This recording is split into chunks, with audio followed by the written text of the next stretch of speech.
The engines.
Hello, good evening, and welcome, ladies and gentlemen, to round 3 here in season 3 of the Genisus Risk Kaizen Championship, coming to you from the beautiful, picturesque sunset track of Suzuka circuit here in Japan. My name is David Christie. It's an absolute pleasure to be back on the microphone after a week off, and another man joining us, returning to the booth after the MIA that is Mr. Taps. We will get him back very, very soon, but it's a warm welcome back from the US of A to Mr. Joe Peak here to Suzuka. Welcome back, Joe. Great to have you here. How did you enjoy round 2? I had a blast, honestly, with the on and off rain and the drivers having to compete in the darkness. It really gave them a run for their money, and it was fantastic racing. Impressive stuff out there with how hard everybody was willing to fight one another while still being very respectful. And I think that's going to be important here today, David, because this is a track where sometimes it can be tough to pass. So track position probably going to be important. Still in the early stages of the season, round 3 here. So let's have a look at the season ahead. We are at Suzuka tonight. We've got 12 rounds coming up. Takes us all the way to the middle on / end of June, where we go to the Nordschleife. My God, I am so excited for that. I cannot tell you. We're off to Zolder next week and Barcelona the week after that. That is the season ahead. But let's have a look at also what is on offer, thanks to our sponsors at IMB Racewear and at Coach Dave Delta. You can see the winner there getting a whopping $530 and a 3-month Coach Dave Delta sub with IMB gloves, and that is a total prize pool of $1,250 distributed across the top 5. So that is what's on offer. Now, we were speaking a little bit about last week at Misano, so without further ado, let's go and check out the highlights from round number 2. Castorino puts himself on the pole for this one as Minar will start in a second. Boothby in P3. And there it is. Green flag is out. Looks like Castorino gets an excellent jump as Minar is going to try and see if he can get alongside coming into Tamburello. Boothby still fighting side by side with Statsenko, and up into the first chicane. Leaders go single file pretty quickly, not seeing any accidents at the back. This is a good sign as they come down. Ooh, somebody off track there down into Aqua Minerale, and Whitehead off course. I think that's in Piratella, it looks like. Hanzik looking down to the inside of Ravazza as he almost gets by Boothby, but cut back underneath. Nice move by Addison. He's going to try and get him back as they now fly onto the main straight. It looks like, I think he managed to get that pass done. And Hanzik, Holmanson, Tama all battling with one another. Good run coming off of Piratella. Can he get it done? Yes. Picks his pocket coming down into Aqua Minerale. That was an important move for the 999 Lamborghini. Get by one of our NSXs. Oh, great move coming off of the Villeneuve chicane. Powers around the outside and is able to cut down into Tosa. That was brilliant stuff over Leitonen. See if he can fly away from them with those wings. And the 800 aggressively down into the corner is going to get his nose in and actually get the position. On board with Moberg, looking at Malinowski, who gets a good run. Woo! Is going to absolutely send it, and he's not afraid to use those elbows. He's going to shove that McLaren out off to the side. So here's the replay. This is what got the 21, that penalty. Down to the inside. Yeah, I'd say that's a pretty slam dunk on this one. Here's the replay. As car number 2, and the 38. Oh, and again, a poor rejoin. You have to do it now at the very, very latest. It might honestly be a little bit too late to try and make up that time. David has had enough following, and he's finally going to get Minar. So up to P2 for David Pertile. If you get a good launch, sometimes you can use the momentum off the corner. He does pretty well. The Porsche might be able to outrun the Honda here. He's going to be on the wrong side once again, and he'll cut back. Also be on the wrong side here coming up into Aqua Minerale. Whoa, does it look like they banged doors a little bit? Coming into the corner, did they hit once again? It is fierce racing at the end. Oh, and the Porsche off the circuit. That is not going to do. And there it is. Checkered flag is out. He's not going to have to go around that extra lap. Castorino, an Italian, wins in Italy here at historic Imola. Pertile will come home behind him in second, but once those penalties are applied, expect him to get demoted, as Minar was third at the line, but should be P2. Caracas should get up onto the podium for this one in his number 19 Ferrari. Riley fighting all the way to the line. He's not quite close enough. Can't get by Hanze.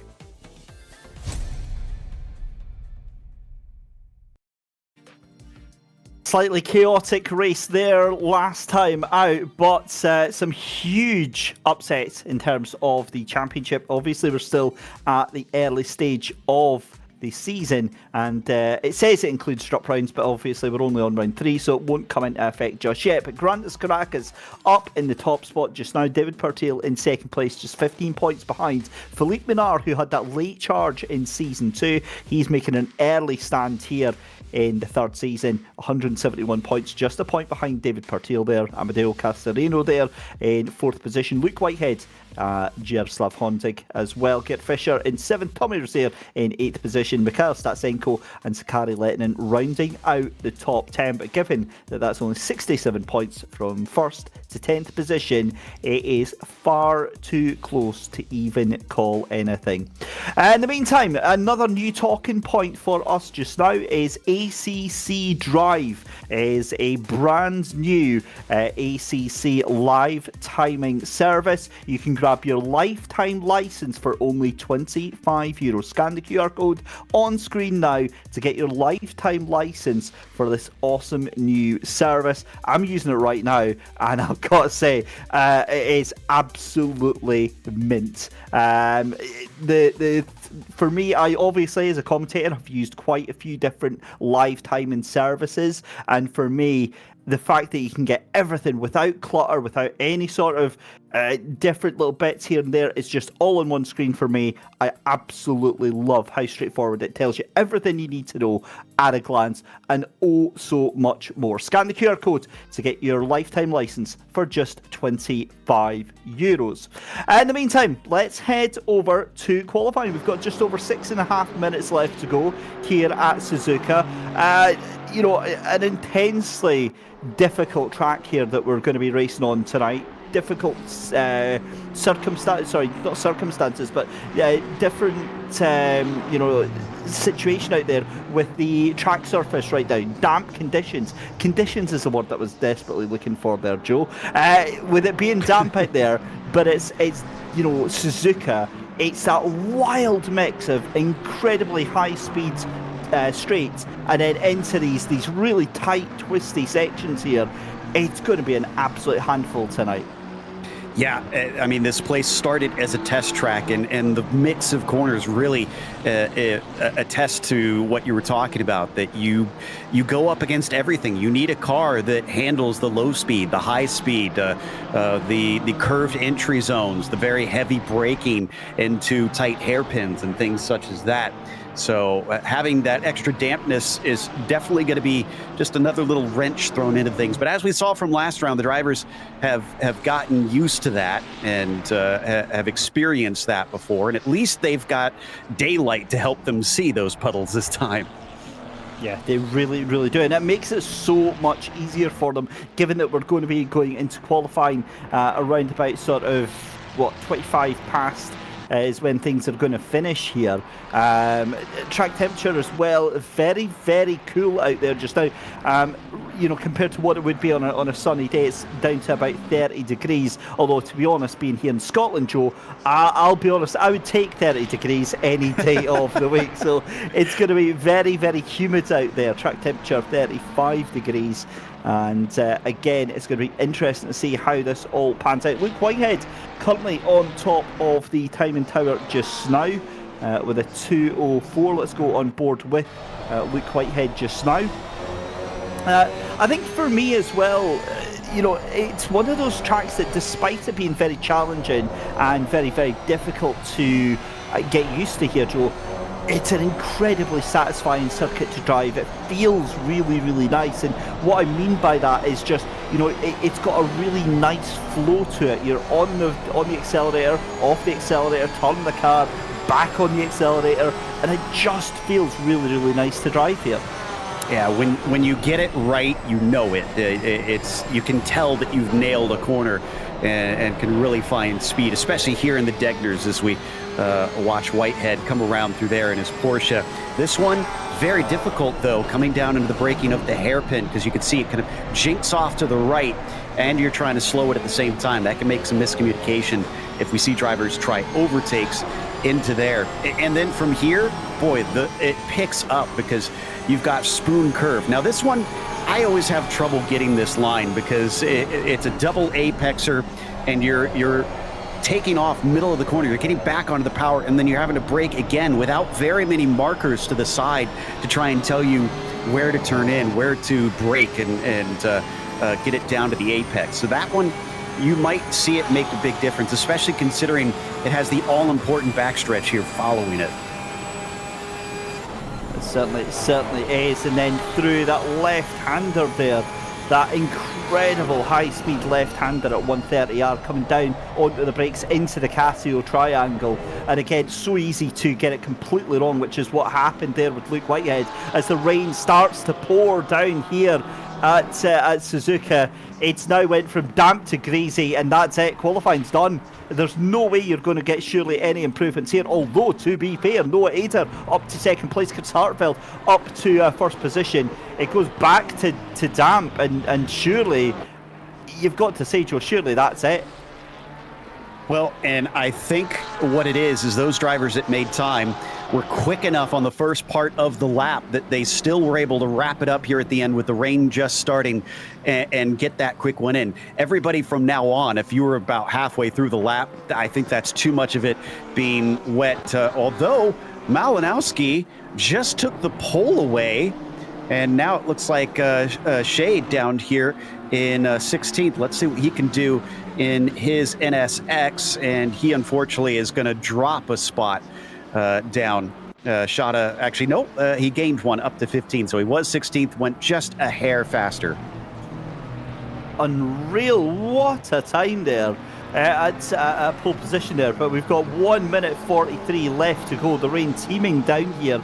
The track going back to damp, although I think that will change very, very quickly indeed. Across the line then goes Sakari Lehtinen. Is there improvement up to 6th? So Maciek Malinowski then pulling it right out at the last gasp there to go pole position, 2:03.742 with a minute left to go. You would think that the track is going to be deteriorating, but hey, maybe I am completely wrong. In the meantime, out there in Chatland, good evening on the Genesis Extreme YouTube channel. Type in ACC Drive in chat to enter yourself into our $10 viewer Steam voucher giveaway. That is ACC Drive in the chat to get yourself into the sweepstakes and get yourself into the prize draw. As David Pertil comes across the line, improves, not by that much, but enough to get into the top 20 now as well.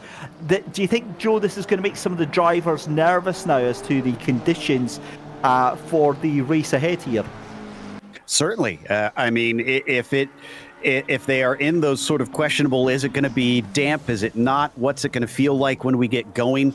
That always makes it more difficult, because in racing, you're always trying to bank on the things you know and can control out there. And if you can't control and can't know how much grip is possible, then you're kind of just tiptoeing around at first to figure out the state of the track. Rain is the great equalizer in that sense, and that anybody who can really kind of tell and go on the knowledge and experience of what grip is available, that's when you see those drivers with all that library in their head shine. Well, there we go. Qualifying is done and dusted. Samir Foch then coming through 130R on the run down towards the Casio Triangle for his final bite of the cherry here in qualifying. But it is Maciek Malinowski in pole position, Chris Hartveld in second, Marco Lomi in third, as Samir Foch decides to call it a day and head into pit lane. I think the drivers will be wishing that this was the scenes at Suzuka. It was obviously a lovely day when they filmed this shot. Beautiful sunshine, nice crisp blue skies out there. But that's not what we've got here tonight. It is absolutely teeming it down. And I hate to say it, but it does look like we're going to be getting more of the same, given that the races just progressed with the chosen in-game time. Qualifying, though, comes to an end. And it's going to be very interesting to see how this 90-minute race, remember it's a 90-minute race here tonight, ladies and gentlemen, here at Suzuka, pans out. They've got that mandatory pit stop to take. And again, that's going to add a nice little bit of strategy here tonight. But again, it's how much more that weather deteriorates and whether there's any hope of it lightening up during the race here. Exactly. Not only that, we saw last time out at Imola that it stopped raining late in the race, but it didn't dry up quickly enough that the drivers needed to switch back to the dries during it, which kind of surprised us. So it might be another case like that today, but with 90 minutes, if it does stop early, then, we need to watch out for, okay, who is going to be switching over to the dry tires and when. But that's a big if. It's definitely a case of keep your eyes on the skies and keep your eyes on the track, feel it out, and always base it on what you feel right now, not what you think is going to happen. It certainly is. And the idea of trying to guess what is going to happen 9 times out of 10 catches a lot of drivers out. It certainly makes it more entertaining for us as commentators. But yeah, we'll just have to wait and see. Although I am getting a quick little idea of the weather thanks to ACC Drive, and yeah, it's not looking good. It looks like it's only going to deteriorate from here. As we said, if you do want to get yourself a lifetime license at ACC Drive, we can pop the QR code up on screen very, very shortly, and you can get yourself a lifetime license. There you go, for €25. Remember as well that it's not just about live timing, and apologies if that's the impression I gave earlier on. It is a complete toolbox for ACC, whether you need to get more in depth with your telemetry, with your data, finding out how you're doing in terms of your car setup and all that sort of stuff, or you're needing a bit of a HUD while you're actually going through your races and suggesting some strategy help as well. It can do all of that. Check the QR code there, get yourself a lifetime license for only €25 and up your ACC game today. But in the meantime, let's take you through the grid here at Suzuka. It's Maciek Malinowski with Chris Hartveld on the front row there. Second row is going to be Marco Lomi and Noah Ader. Row 3 is going to be Luke Whitehead alongside the Honda of Sakari Lehtinen. Albin Manson is in P7 alongside George Boothby on row 4. Row 5 is going to be Alexander Nyetsin with Cody Sherritt along there as well. And then you've got Riley along with Edvardson in row 6. Tommy Rozier is lined up with Jack Alexander on row 7. Then it's Marco Schade alongside Marco Bischoff in 15th and 16th position. 17th and 18th is Valentin Barrier. Jardier down in 17th with Jan Rochelle beside him in the Ferrari. David Pertil in the Aston Martin is in 19th position with Grandes Caracas in the Ferrari in 20th position. Row 11 is going to be Amadeo Castorino in the Aston Martin alongside Gert Fischer in the 78 BMW. Row 12 is going to be Samir Foch in the 888 Ferrari alongside Philippe Minard in the 255 BMW. Looked for that car making its way through the field later on. Row 13 is Henry Meyer alongside Mikhail Statsenko, that's the McLaren, alongside the Ferrari. And then it's the two Lamborghinis, the 999 and the 163 of Jonathan Clifford and Finn Zimbel, 27th and 28th place respectively. Florian Durkop is in P29 with Skylar Lovrink rounded out your top 30 in that number 52 BMW. Fleming Bauer is in 31st alongside Maximilian Frank in 32nd position. Abe Santima in 33rd in the 14 McLaren alongside the homing missile. Jimmy Holm returns again in the 777 Lamborghini. Tobias Moorberg is in 35th position alongside Juan de Plessis in the 35th and 36th position respectively. They're both in McLarens, and at the back of the field, last but by no means least, Lucas Schumacher in the 76th Ferrari takes to this very, very wet track here at Suzuka as we head down for a formation lap. How important, Joe, do you think this sighter lap is for these cars right now with these difficult conditions, which from our weather it suggests it's only going to get much worse? Well, it'll be helpful. It won't be hurtful, but it won't be everything that they need because they're not going at speed. At best, visually, you can kind of spot to see where it's pooling up, where the puddles are, and try and make sure and see where the real dangers are out here. Race control saying there was an incident involving car 46 and 63 during qualifying, and 15 seconds added for car 46 before we even take the green flag. I mean, at least you know that going in, but that's not the best foot forward there, David. Oh my, Noah Ader is that's a smack across the wrist for that one. But you're absolutely spot on with what you said, I think, there, Joe, because it's great to see the track and see the conditions, but it means absolutely nothing when you can't go at speed. So you've got no ability to almost keep heating the tyres. You're having to keep to a set speed anyway that's dictated by the game. All the while, your brakes are cooling down and your tyres are cooling down as well. I think the first 5 laps here have got huge potential for things going very, very wrong indeed. And I have to preface that because it always sounds like I'm sounding so hopeful when I say things like that. Of course, I love having a little bit of drama, and of course, I love a little bit of chaos. But I want to see that without involving other drivers, if that makes sense. I don't want somebody's race to be absolutely ruined because of a pile-up. But you can see us zooming out of that wonderful, wonderful complex there, coming through the left-hander at Spoon Curve, where they have to climb back up the hill through the back stretch here, and then along to 130R. And then into Casio Triangle. So here we go then, Maciek Malinowski. And Joe, just as we've got our final 10 seconds or so, what do you think is going through the head of Malinowski and Hartfeld right now? Do you think they're eager to go for it, or do you think they're going to try and play it cautious? I think you got to be a bit cautious because, yes, you're going to get pressure from behind, but there's so much more that you can lose by throwing the car off the track. You can always try and get back to the front, and you're the first one trying it. Everybody else has a reference ahead of them despite the spray. So, yeah, if you're at the front of the line, take it easy.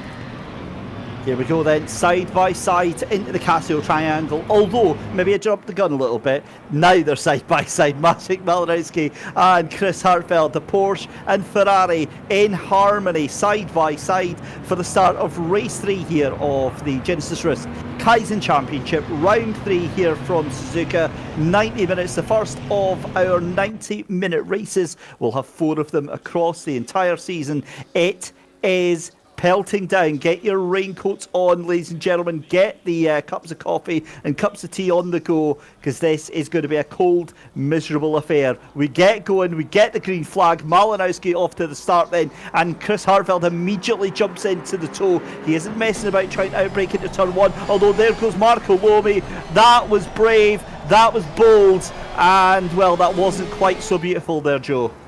Well, as we got a few cars making contact coming through turn 2 there, and as they switch back around, looks like that's going to be Shada who gets it going. A couple others maybe overshot the first corner as well. Duplessis returning to the track in his McLaren. Please tell me that wasn't the homing missile. Jimmy Holmes, I saw that bright green Lamborghini. I think that was into the wall. I'll be absolutely devastated if it is, but either way, we'll focus on what is on track just now. Single file just now as the cars making their way through that long left-hander through into Dunlop, then into Degner now, as we run all the way back out of Degner up towards the hairpin here for the first time at Suzuka. Your leader still Maciek Malinowski there, although coming under a bit of pressure at the moment. In fact, no, he's not. No, he's not coming under any pressure because he's already got quite a nice little gap to Chris Hartfeld. It's a little bit further back though to George Boothby, so we've got a group of around about 4 or 5 cars all bunched up together. As we're watching Jack Alexander. This is a young man that we know can make absolute headways through this field. He has the pace, he has the skill. It's whether or not he's got the patience and temperament, as we saw from season 2. But he definitely redeemed himself in that first race of the season. But we're coming up through 130R for the first time of Vaskin, up to the Casio Triangle, and barring that incident going down into the first corner and through into Snake, I think this has been a relatively okay first lap, all things considered. But that's a hell of an exit from that last corner there. That was Chris Hartfeld with the jump on that Porsche. But again, because that Porsche is right in the middle of the apex there, absolutely nowhere for that Ferrari to go. Yeah, you need a very good run down into turn 1. You need to be side by side. If you try and dive it in, it's going to be disaster for both of you. I mean, shades of Prost versus Senna into that first turn for sure. So he's going to have to stay patient. And honestly, I think that's what everybody needs here at the start is let things settle in, keep your wits about you, and just try to get the race going. 90 minutes is a long time.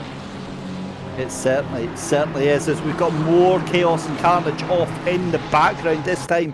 That is going to involve the number 4 of Fleming Bauer, who has been caught up in that. You can see that in the Teletubbies car in the McLaren, as we go to a replay then of some of that absolutely chaotic start to the race. And I've got a feeling, yep, this is going to be Valentin Barrier that gets caught up in this then.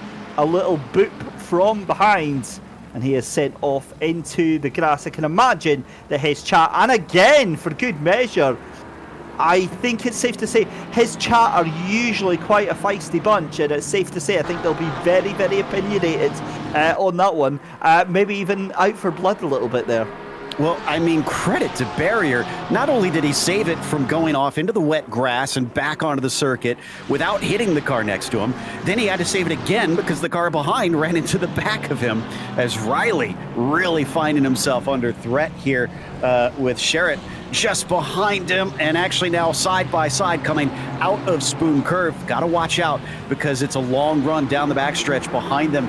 I believe that is Alexander, who might have a shot at getting involved too. Oh, this could go horribly wrong, as there goes Sherritt jumping back in board, but gets taken by Jack Alexander as well.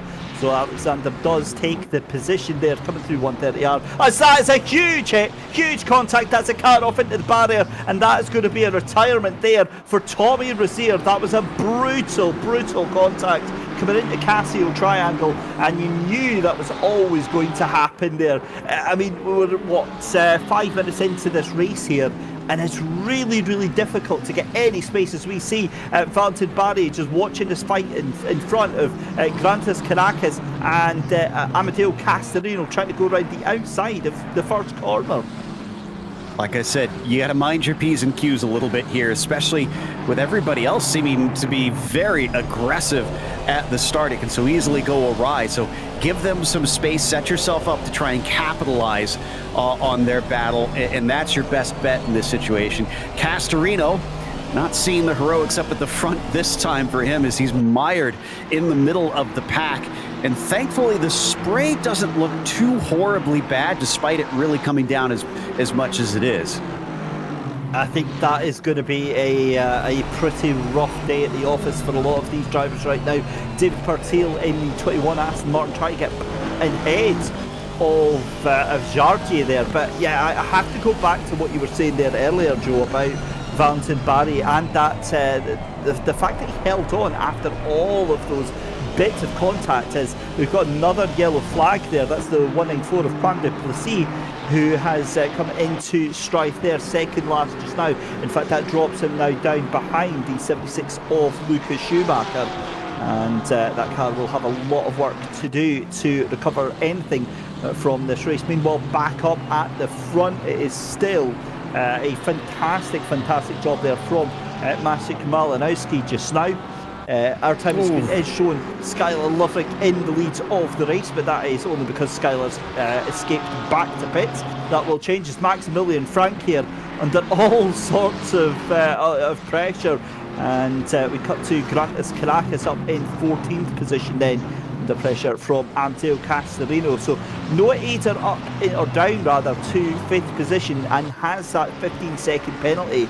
Now that's not going to be as bad as you'd think, purely because obviously that car still will take that penalty as they come in for pit stop anyway.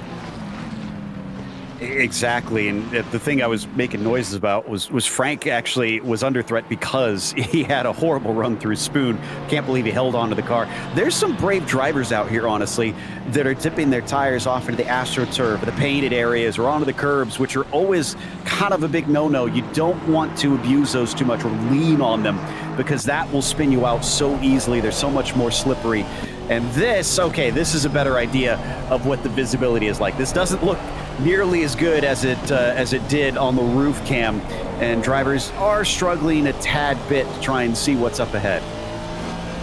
You say that about the painted curbs being a well-known no-no, and yet here I am, like an absolute sim racing ape, not able to learn that lesson, no matter how many times I get told it. It's like, oh, there's the curb. I'll just go and do that. Yeah, it's a hard one, but nonetheless, it's one that they have to learn very, very quickly indeed if they're going to stay competitive, because we see it all the time. Just that it's too tempting. It's too tempting to try and get that extra 2, 3, 4 tenths of a second by taking a little bit of that curb. But as soon as you touch it, the curb is lava, and the car is going to go spinning off to the nearest available barrier. Right, Jack Alexander is up into P10 right now. He's got ahead of the Ferrari there.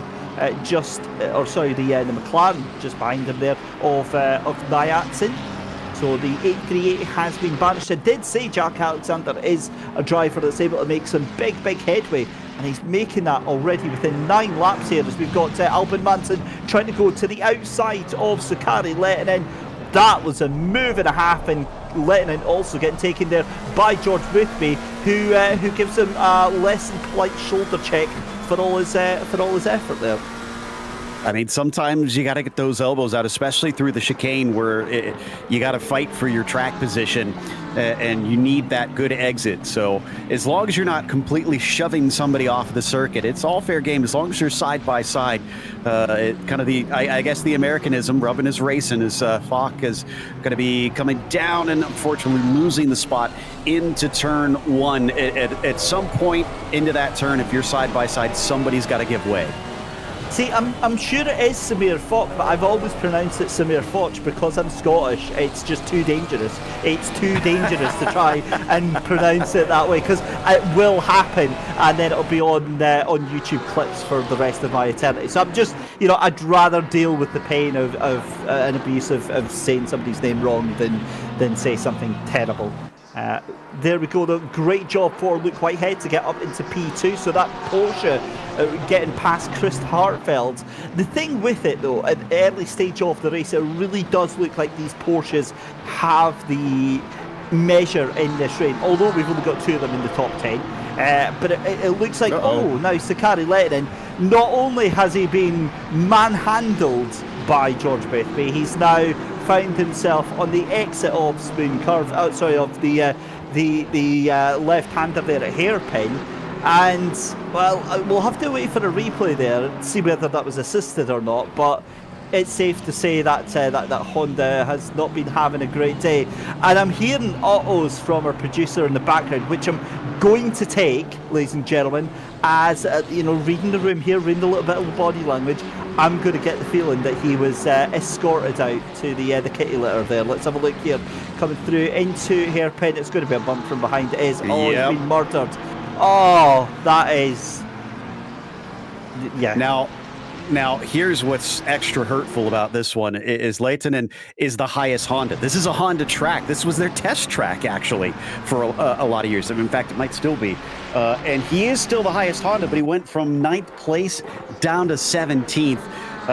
There's really not that many NSXs out here today, so they seem to be struggling a bit. Now, I wanted to talk about your point about the Porsches up at the front. Porsche is notoriously good in wet conditions because all the weight is on the rear of the car. So they can get that grit back there and really get the power down a bit sooner when things are slippery. So that's probably why we're seeing both of them jump up to the front. As we've got a message from Race Control. Incident between cars 7 and 14. That's Abe Santima and Moberg. 26th and 27th on lap 1. That is a 15-second penalty for Moberg for causing a collision. Talking of penalties, I would not be surprised if Jack Alexander does get a little slap on the wrist from Race Control. A bit of a moment here with Grandes Caracas trying to go around the outside of Cody Sherritt. He does get the job done, but at what cost? Because Sherritt now has been left vulnerable to Amadeo Castorino. The thing with Jack Alexander as well onto that Honda of Sakari Lehtinen there is that, it's I do wonder if visibility did play a factor there, because it was almost no reaction time for that Ferrari, but that's never ever really going to be an excuse. And I'll be honest, if Race Control are looking at that, we need to try and see if our broadcast producer can get a penalty tonight as well for mocking my Scottish accent. I'm not having that. Just because our audience can't hear that. That's.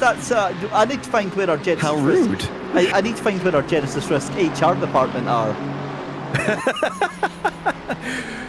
Now, we're hearing that rain is expected to finish in about 30 minutes, so that'll be plenty of the race left over to try and switch over to the dries, but Sherritt going way off through 130R, and he did the right thing there, not trying to hold on to the curb and straddle it, because you could find yourself spinning out very easily. You got to just accept the blow, go all the way out into the paved runoff, and try to smoothly bring it back on. He gave up just a couple positions.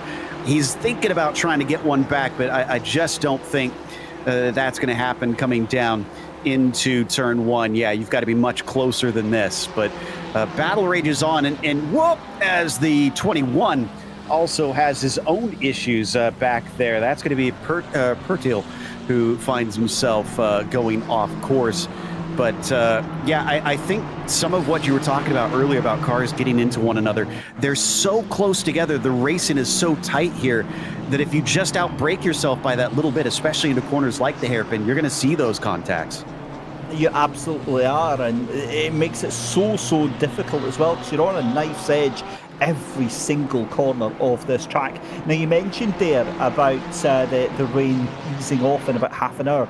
Another amazing feature compared to the vanilla game of Assetto Corsa Competizione is the fact that with ACC Drive, I can see the fact that it's, it literally tells me that it's medium rain just now, and it's going to go to light rain in 22 minutes before clearing up in 27 minutes.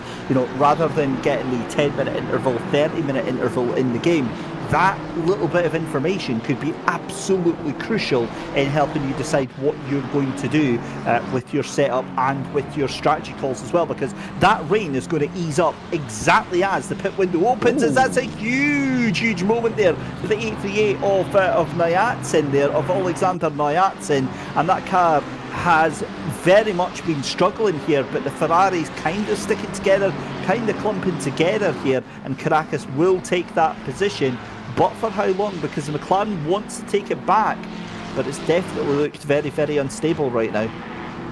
Caracas has had an interesting and exciting race so far, and we're only about 15 minutes into it.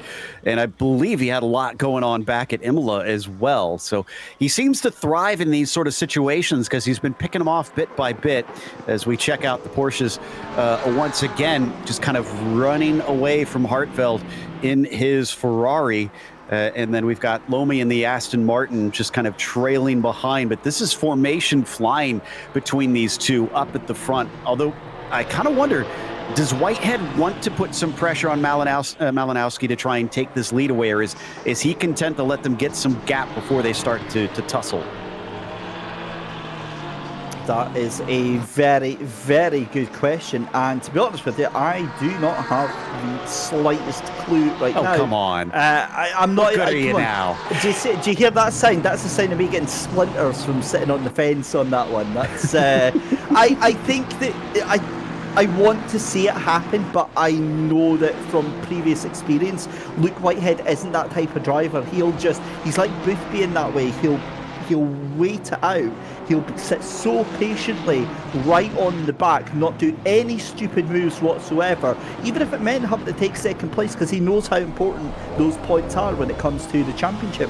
And to me, that's what makes a championship winning driver, is that, you know, knowing when to stick and knowing when to twist. And as we see that, Philippe Minard decides to twist it all, and to be fair, he almost got away with it there, but Jan Rochelle is saying no, sorry, no, you're not having that one, and has decided to punt him off. Well, I'm saying that I haven't seen the replay there, but I'm going to put two and two together, knowing that Jan Rochelle was on the inside there, the BMW trying to turn around the corner, and I'm going to presume 2-1 just doesn't go.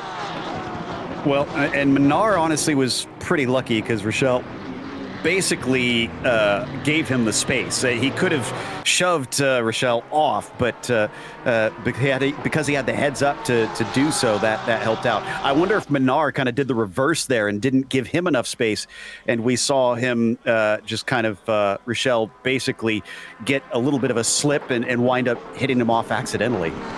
Well, that's what we're going to have to have a look at and see what happens on the replay. I'm sure we'll get that very shortly. But this is what I was saying with Luke Whitehead. We'll come back to that in a second. So on the inside, do you know what? I have to absolutely apologise to Jan Rochelle.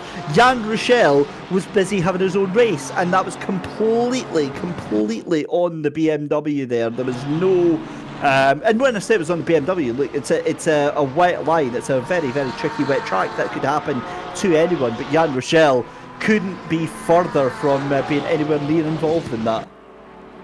Exactly. So only himself to blame, which is always a bit frustrating, because you know you can handle it when it's somebody else and it's not your fault. But when you've just got to put your head in your hands because you know that you were the one that did the oopsie, then that unfortunately can be a little bit gutting, as Riley is now currently sandwiched here between 7th and 9th position, coming down into the hairpin. A couple Ferraris chasing on one of our McLarens currently up in the top 10, but great exit by that McLaren though, as Manson finds himself able to stretch away. Really, it's the corner exits here that you want to be strong at, because it's so tough to try and pass. As long as you keep someone from getting that nose in, you're going to be very difficult to overtake. Yeah, you certainly are, as we're getting the penalties coming in thick and fast. I've just noticed Florian Durkot there getting a 10-second penalty as well. So we're on board with Jonathan Riley. This is the run up to 130R. onto the back of Albin Manson, as we've got a message from Race Control, presumably explain why the 63 has got a penalty. And indeed, yep, there it is, collision with car 999. Oh, that is a car off, that's a Ferrari. That is George Boothby. And that is also Noah Ader. So that was from 5th position. So that's 5th and 6th position coming together. And they've dropped down at least 4 or 5 positions there. As here comes Cody Sherritt onto the inside of Noah Ader. Big drama here. And, well, it never rains but it pours? Question mark? Badum-tish? At least for Ader, it certainly seems to have his... He's going to try and fight for what positions he can now that he's gotten back on track. Barrier up to 11th, so what has been a frightening start has leveled off into a pretty good run today for the Veloce driver. But yeah, you mentioned those 2 cars off. I mean, I'm gonna get my pipe and my detective's cap and say that I think those 2 cars being off was involved with one another. Yeah, I've just got visions of you just, Yeah. Yeah, right. Elementary, my dear Watson. Yeah, that didn't really translate over onto a broadcast very well, but I'll think about that for next time.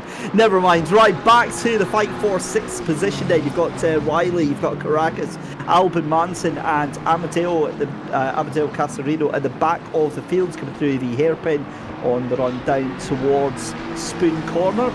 Casarino trying to chase down Manson at the moment, who's dropped off the back of Grantis Caracas, and I wonder if you're going to have to go and put that monocle away and that cap, because here we go. This is Noah Ader trying to hold on to position, and well, yeah, that's not the best, is it? Oh, just.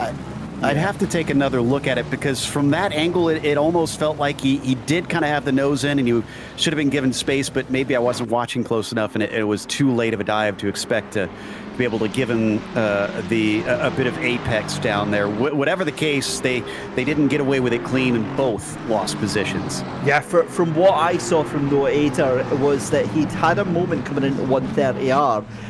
Boothby was the way to go past. He did have the overlap on, like, right on the brake and into it, but the problem is Ada went over the curb on the inside, and that just washed the car out straight into Boothby and caused the contact there. So there was absolutely no intent in it whatsoever. It's racing car drivers, you know, fighting tooth and nail to take a position. I do have a horrible feeling that might be a small penalty for Noah Ader, but well, he's already got his 15-second penalty anyway, so it's not really going to matter too much anyway. But I wouldn't be surprised to see that go up by 5 seconds. I mean, it was a fairly innocuous tap there, but it did cost him greatly.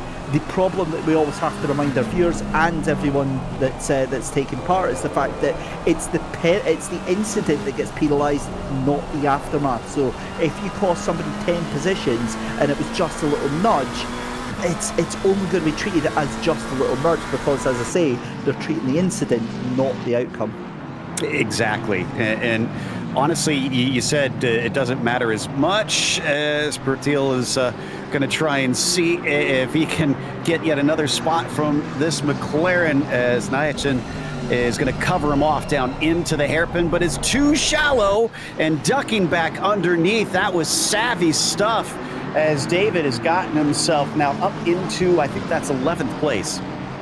Brilliant stuff there, and a big fight going on for that position right now, with the fact that you've got Noah Ader still involved in that one as well. But we're coming up to the hour marker, and that's going to be very wide for McLaren. That's almost going to leave them vulnerable coming through that left-hander at Spoon. You've got Florian Durkup here, though, onto the tail end of a recovering Sakari let it in. So 3 penalties at the moment. I've got no doubt that will go up as Race Control get themselves busier and busier through with the night. But as we check in on ACC Drive, it does remind us that there's about 12 minutes left in this current weather pattern.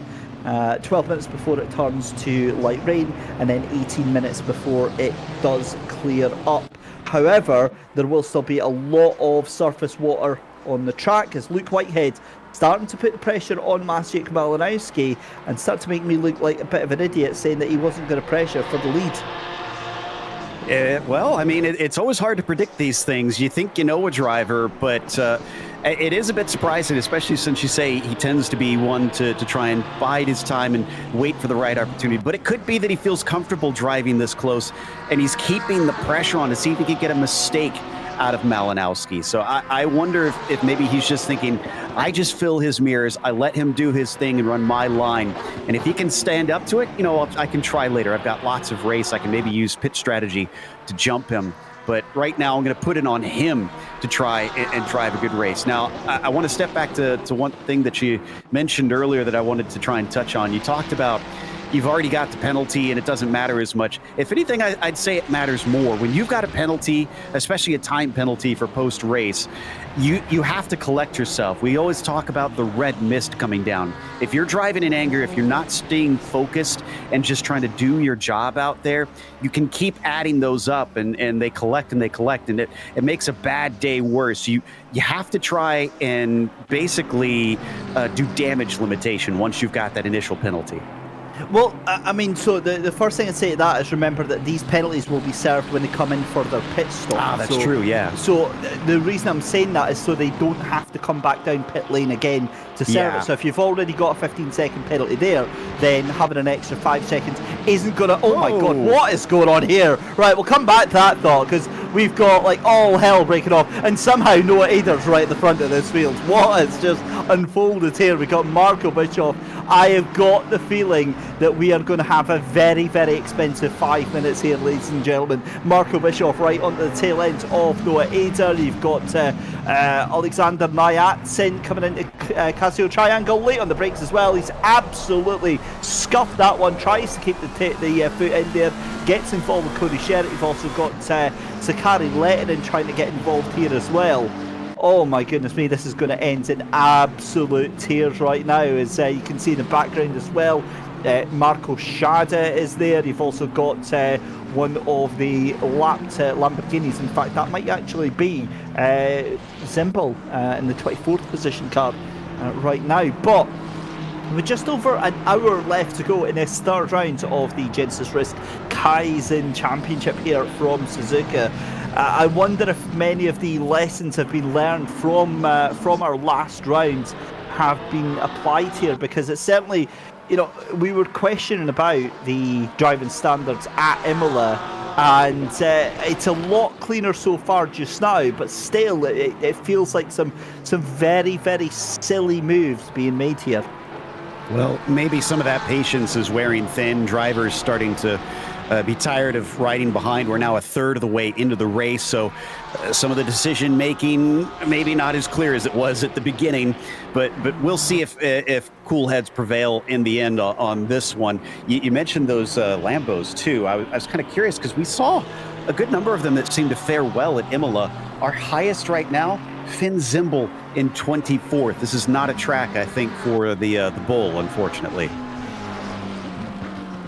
Just watching how this is all progressing just now. Finn Zimbel is indeed in that Lamborghini with Moberg behind, who has got that penalty. Now, we're not allowed to have favourites here in the commentary box. However, I do need to have a check. I do need to have a check on the number 777 car, the homing missile that is Jimmy Holm down in P26. He is currently 4 seconds off of Moberg right now, as here goes Mikhail Statsenko up the inside and run Jan Rochelle into 130R, and have a look in the background there. There is Marco Schade also wanting to try and have a little look here. We've got just over an hour left to go in the race. We've got about 8 minutes left of this heavy rain. But you can see, again, the track is completely wet, but how much has been left on the track here in terms of the rooster tails there? Yeah, exactly. It's not like the rain goes away and immediately everybody hops onto dries. The wetness will persist, of course, and you've got to just kind of pay attention to the dry line, and when it gets dry enough to switch over and put on those dry tires, because that will gain you a lot of time when those things will work. At the same time, if you do it too early, it's going to have the opposite effect. You're going to be miserably slow if it's too slippery. The other thing about all that is once we get that dry line, that's just the dry line. putting those dry tires off the dry line could be disastrous. They're going to be walking a tightrope as soon as you do.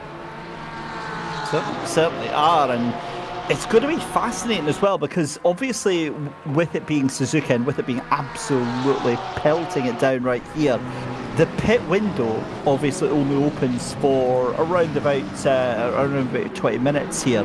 And it makes it so curious with the fact that it's going to tie in almost identically with the weather changing as well. So what do? Do you stay on the wet tyres, or are you going to try and jump onto the dry tyres? Because obviously it's far too wet just now for slick tyres. But at the end of the pit window, maybe in 20 minutes time, it could be worth having a little punt, having a little gamble when that pit window does eventually open here.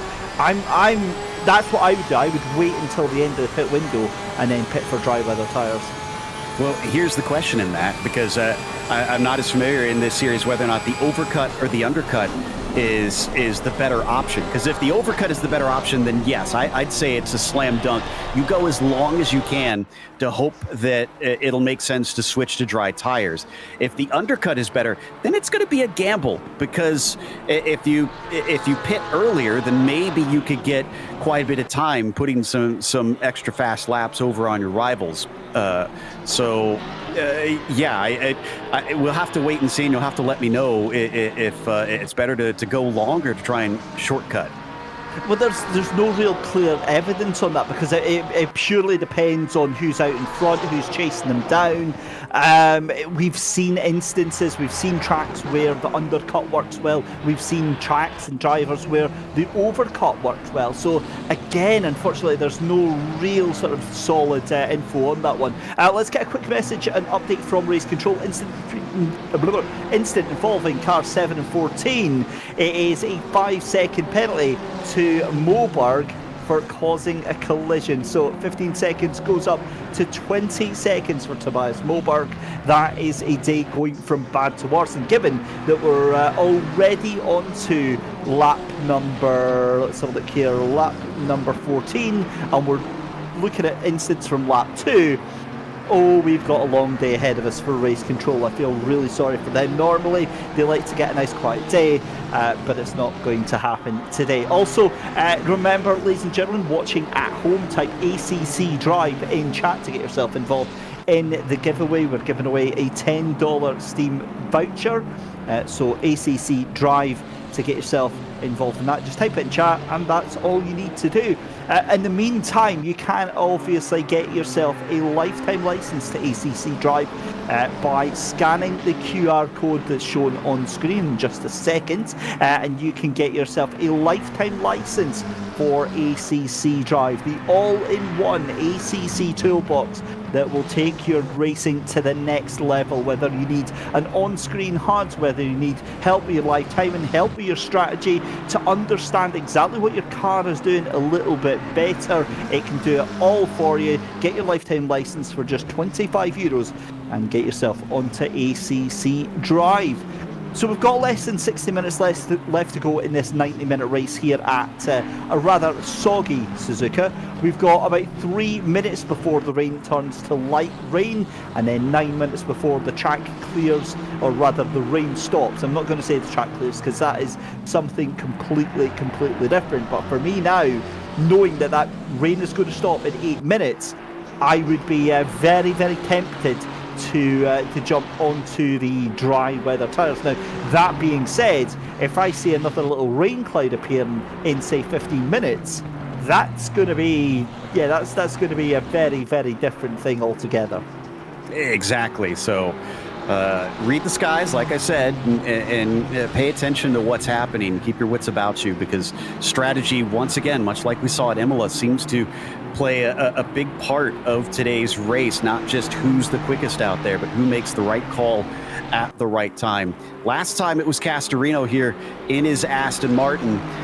This time, though, I mean, he will need sort of a savvy call to try and get up there, because he's already well behind Malinowski back here in 7th. So I don't think, unless his pace changes dramatically, we're going to see him vying for the win. 55 minutes left to go. We were watching that battle for 7th position as Luke Whitehead comes out at 130R, starts having a little sniff, starts having a little look on Maciek Malinowski, get a little bit aggressive, gets the run, gets the cut back out that final corner there, but he's still stuck behind that Porsche up in front. This is mental mind games 101 with these two cars now, and you can see that sky starting to clear here in Japan, here at Suzuka, as Audi goes side by side into the first corner. Then Malinowski tries to hold on, the back end slides out, and Whitehead has to come out of it there. This is starting to get very, very touchy, very, very dangerous between these two right now. And have a look at that as well. Chris Hartfeld actually starting to close up on these two. I think Luke Whitehead is going to start to feel a little bit frustrated, but for all intents and purposes, Malinowski could do much better than to pull him back in, as Alexander Nyatsin comes into pit lane, but he's coming in, I believe, for his drive-through penalty rather than for a pit stop. In fact, he is going to go all the way through, as we've got more penalties then coming through. So this is it then. The pit window is open. We've got 55 minutes left to go. We've got 20 minutes left on the pit window. Surely now everybody's going to be going onto these dry weather tyres and holding out for, say, another 15 minutes or so.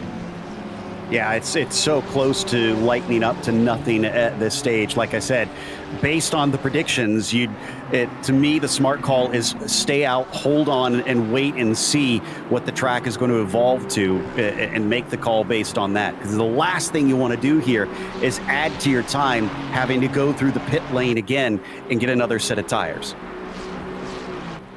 God knows I've done that many, many times. Bold and brave, and it's not works out very, very well. And, you know, we saw this in previous races. I remember Silverstone, for example, when it was wet and it dried up. And it just wasn't sure how it was going to be. And it did dry up in the final half hour of the race.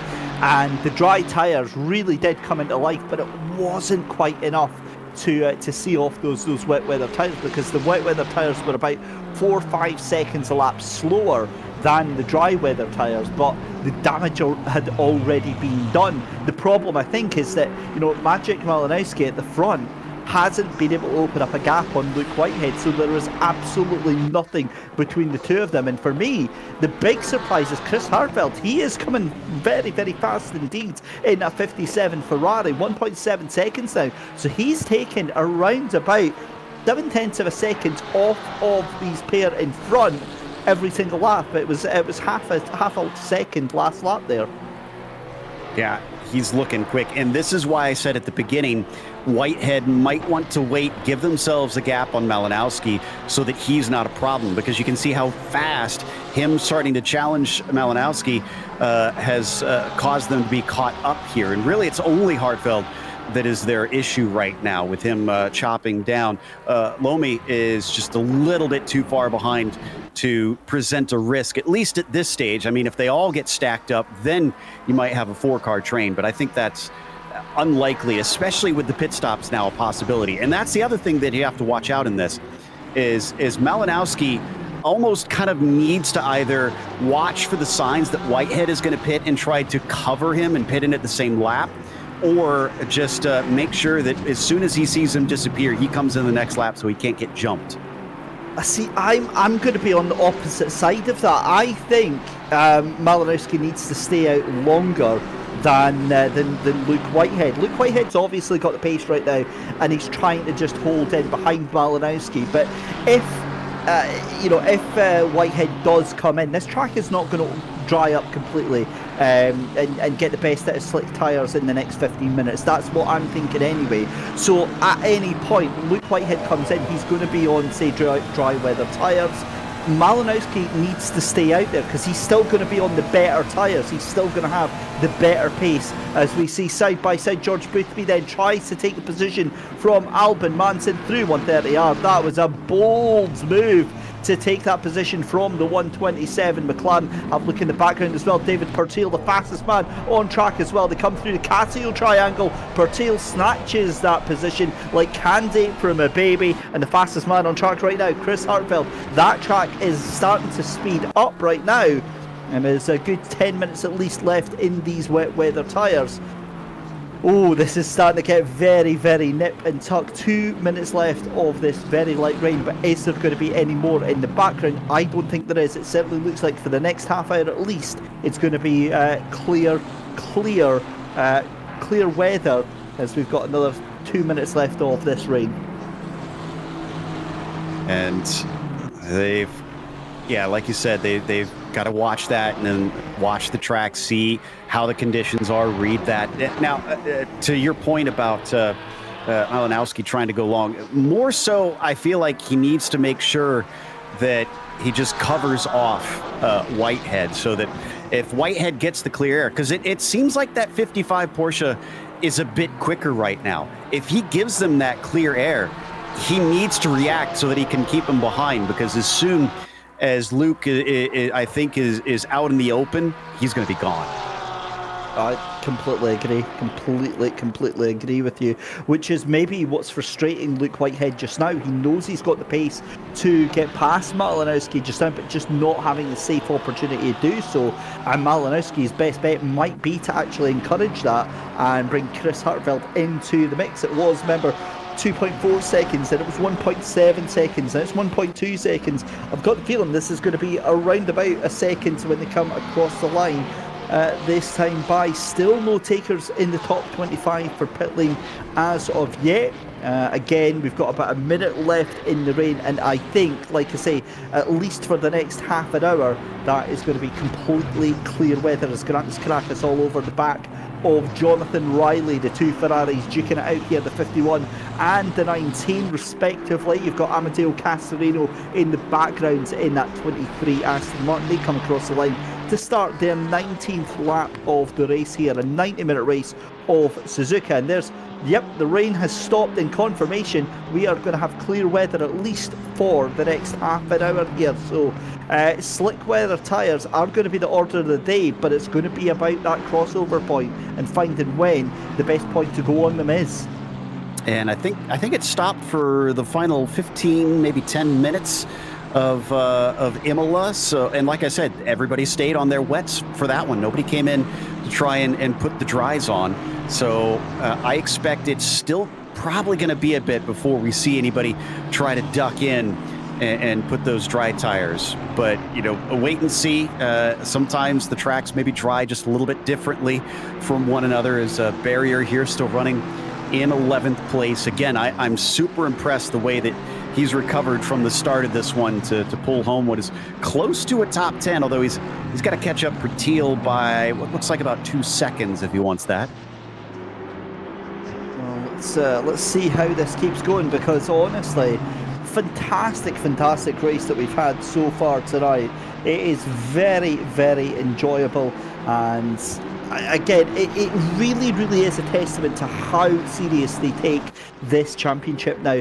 It was seen in the first season as a bit of a warm-up to the LFM Pro Series, and again from Series 2, I think we've really seen the calibre just go up and up and up, and the competition level go up and up and up. And here on Season 3, it's been absolutely epic stuff. And we're very, very privileged to have you along for the ride, ladies and gentlemen. Remember to get yourself in tonight's giveaway, the viewer giveaway, for a $10 Steam voucher. Just type in ACC Drive into the chat. That's all you have to do. Back with the fight for the Ferraris. Jonathan Riley, Grantis Caracas, there's Amadeo Casarino still in the background, and still 11 minutes left to go to pit window, and still here, Joe, no takers from the top 25 into pit lane. Yeah, like I said, I think the call is try to wait as long as you can, especially because you don't know what that forecast is farther on. Now, granted, I don't think they'll be able to go a full half hour on the wet, because by that time the dry line should have come in. But these three are just nose to tail. This, I always think, is one of the most nervy situations, is when you're in a train, because unless you're the car at the very back, basically it's not just, oh, I'm going to lose the spot, as we got a replay, it sounds like. Whitehead. Oh, what happened to Whitehead here? This is a replay for him. Did he make the pass? Because I'm not seeing him scored in the lead. Up through the Casio triangle. Cut a lot of the corner, and he pays for it as he catches the slide. But he has to now try and get back up. And he's going to be pulling along that Ferrari, too. Now, see, the thing is that looks like it was a relatively innocuous incident. Just a little lock up with the brakes coming out of the corner there as he tried to put the accelerator down. But what that does is that breaks the toe to Malinowski, and it puts him under real pressure from Chris Hartfeld. It increases that real psychological effect of how big that Ferrari is in third position. So that fight is going to go on, just always charging away here. And I cannot believe that was a big moment there for Luke Whitehead. And yet, you know, I think that is it's also a sign of the fatigue starting to creep in for Luke Whitehead. You said about 20 minutes ago that you do not touch the curbs, and yet we see them flirting all the time with that final curb at Casio Corner there, and we see these two here as well. But it wasn't the curb per se, it was the accelerator out of that corner there that did the minute bit of damage. Only cost about 3/4 tenths of a second, and immediately answered back as Luke Whitehead takes the fastest lap of the race, 2:06.7. My God, he has got a point to prove right now. Yeah, I did not expect that, but maybe that comes down to what I was talking about before, where he seems to be the faster car. The way that he was just crawling all over the back of Malinowski, to me implied that he's got some pace to spare, just couldn't take it anywhere. And you kind of prove that. I've heard drivers before. I've worked with Richie Hearn, former IndyCar driver. He always said that one of the things he liked to do is just kind of back off, let the driver get ahead a bit, and then pull right back up on top of them just to show and get in their head and say, I'm a lot faster than you. Unbelievable. And the thing is as well is that there's always this level of one-upsmanship as well that goes on through the paddock, through the fields here. It is a fairly friendly paddock. Of course, you're going to have some drivers that don't get on with each other. But that being said, there's a lot of banter. There's a great voice chat here in the Discord for the Genisus Risk Championship. And for the most part, they all tend to get on with each other. It certainly makes our lives a little bit easier because they're incredibly well behaved. But just as we said, that's a big slide coming out of spin curve there. That's Malinowski. He is going to be lame coming out of that corner through into 130R. Yet Luke Whitehead still can't quite take advantage of that just now. We saw that gap had opened up to about 7/10 of a second, and Luke Whitehead already onto the back of Malinowski. This is nail-biting stuff right now, as the two of them are going to have to come into the pits again, and now it's Malinowski getting all over the curbs there. They're going to have to be careful here because they are flirting with danger on the track limits here, Joe. Who blinks first, I think, is going to be key on this one. We've seen both of them make mistakes, and now the 992 is feeling under threat as he actually went defensive down the main straight to try and cover off Whitehead. So, yeah, he's starting to feel a little bit okay, you can see where they're going through some of those wet parts, as maybe they're even searching for a bit of that on the track to try and keep those tires cool, but it is definitely not spraying like it did before as the car gets out of sorts for Luke. 42 minutes left to go in the race as Luke Whitehead, your second place car right now, still hounding and harassing your race leader Maciej Malinowski. Chris Hartfeld has kind of stabilised that gap at 1.5 seconds behind. We've got 6 minutes left to go in our pit stop window. Remember, a mandatory pit stop here for the championship. They have to go in the space of 20 minutes. The rain has stopped here. The track's starting to dry up. Time's starting to come tumbling down here. It was another fastest lap there for Luke Whitehead there, 206.7. But again, it looks like Maciej Malinowski just placing the car exactly where he needs to on the apex of the corner and putting the anchors on, and that means that any advantage that Luke Whitehead has got absolutely disappears. Now, the crucial thing that's going to come in the next 6 minutes here is how many laps they can get left on these tyres. Is tyre management going to be a thing? Are we going to start to see a car dropping in? I still think that the track is damp enough for these tyres to be absolutely A-OK, to be absolutely fine here. But again, who is going to blink first?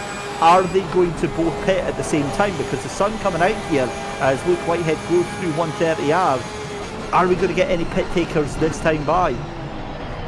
Good question. Let's watch and see. I think it might be just a bit too early at this stage, but they can feel it in the car, and both of them seem to think that it is not quite time yet. The sun's only going to dry it up a little quicker. Granted, it's almost 5:30 in the evening, so it's pretty low in the sky. You can even see with the headlights on here. Yeah, we're hearing the sun is going to set at 6 o'clock, so it's not going to be drying it as much as they want, despite it coming out. Bertil seems to be thinking that it is time to go, and was that Alexander that came in? It certainly was Jack Alexander. So our first pit stops in. You've got David Bertil, Marco Bischoff, also deciding to jump into pit lane. We've also got one of the Teletubby cars into the background there. I think that might have been Bauer, who has just come out of pit lane. But there we go. The setting sun here in Japan looks absolutely glorious after the early rain. We're watching the fight here for 11th position. That's Noah Eder, Cody Sherritt. You've got Mikhail Statsenko and Sakari Lettinen also just holding on to the back of this little group here. 4 minutes 30 left to go in the pit window, and surely you're now going to have to see maybe one more lap for the leaders, but everybody else you would think is going to have to come in this time by. That has absolutely cleared up the clouds very quickly indeed. The question is, how quickly will it clear up the track? We've had no rain now for around about 7 to 8 minutes, and I think 10 minutes is about the maximum you're going to get with these tyres.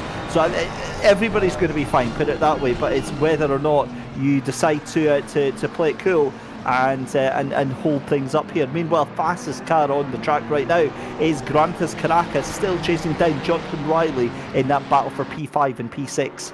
Big thing to watch out for is watch the back tires on these cars. You can still see some spray coming up, some moisture being wicked up by these tires. So again, I think that's enough that if you've got those, it's probably still going to be time to stick with the wet weather tires.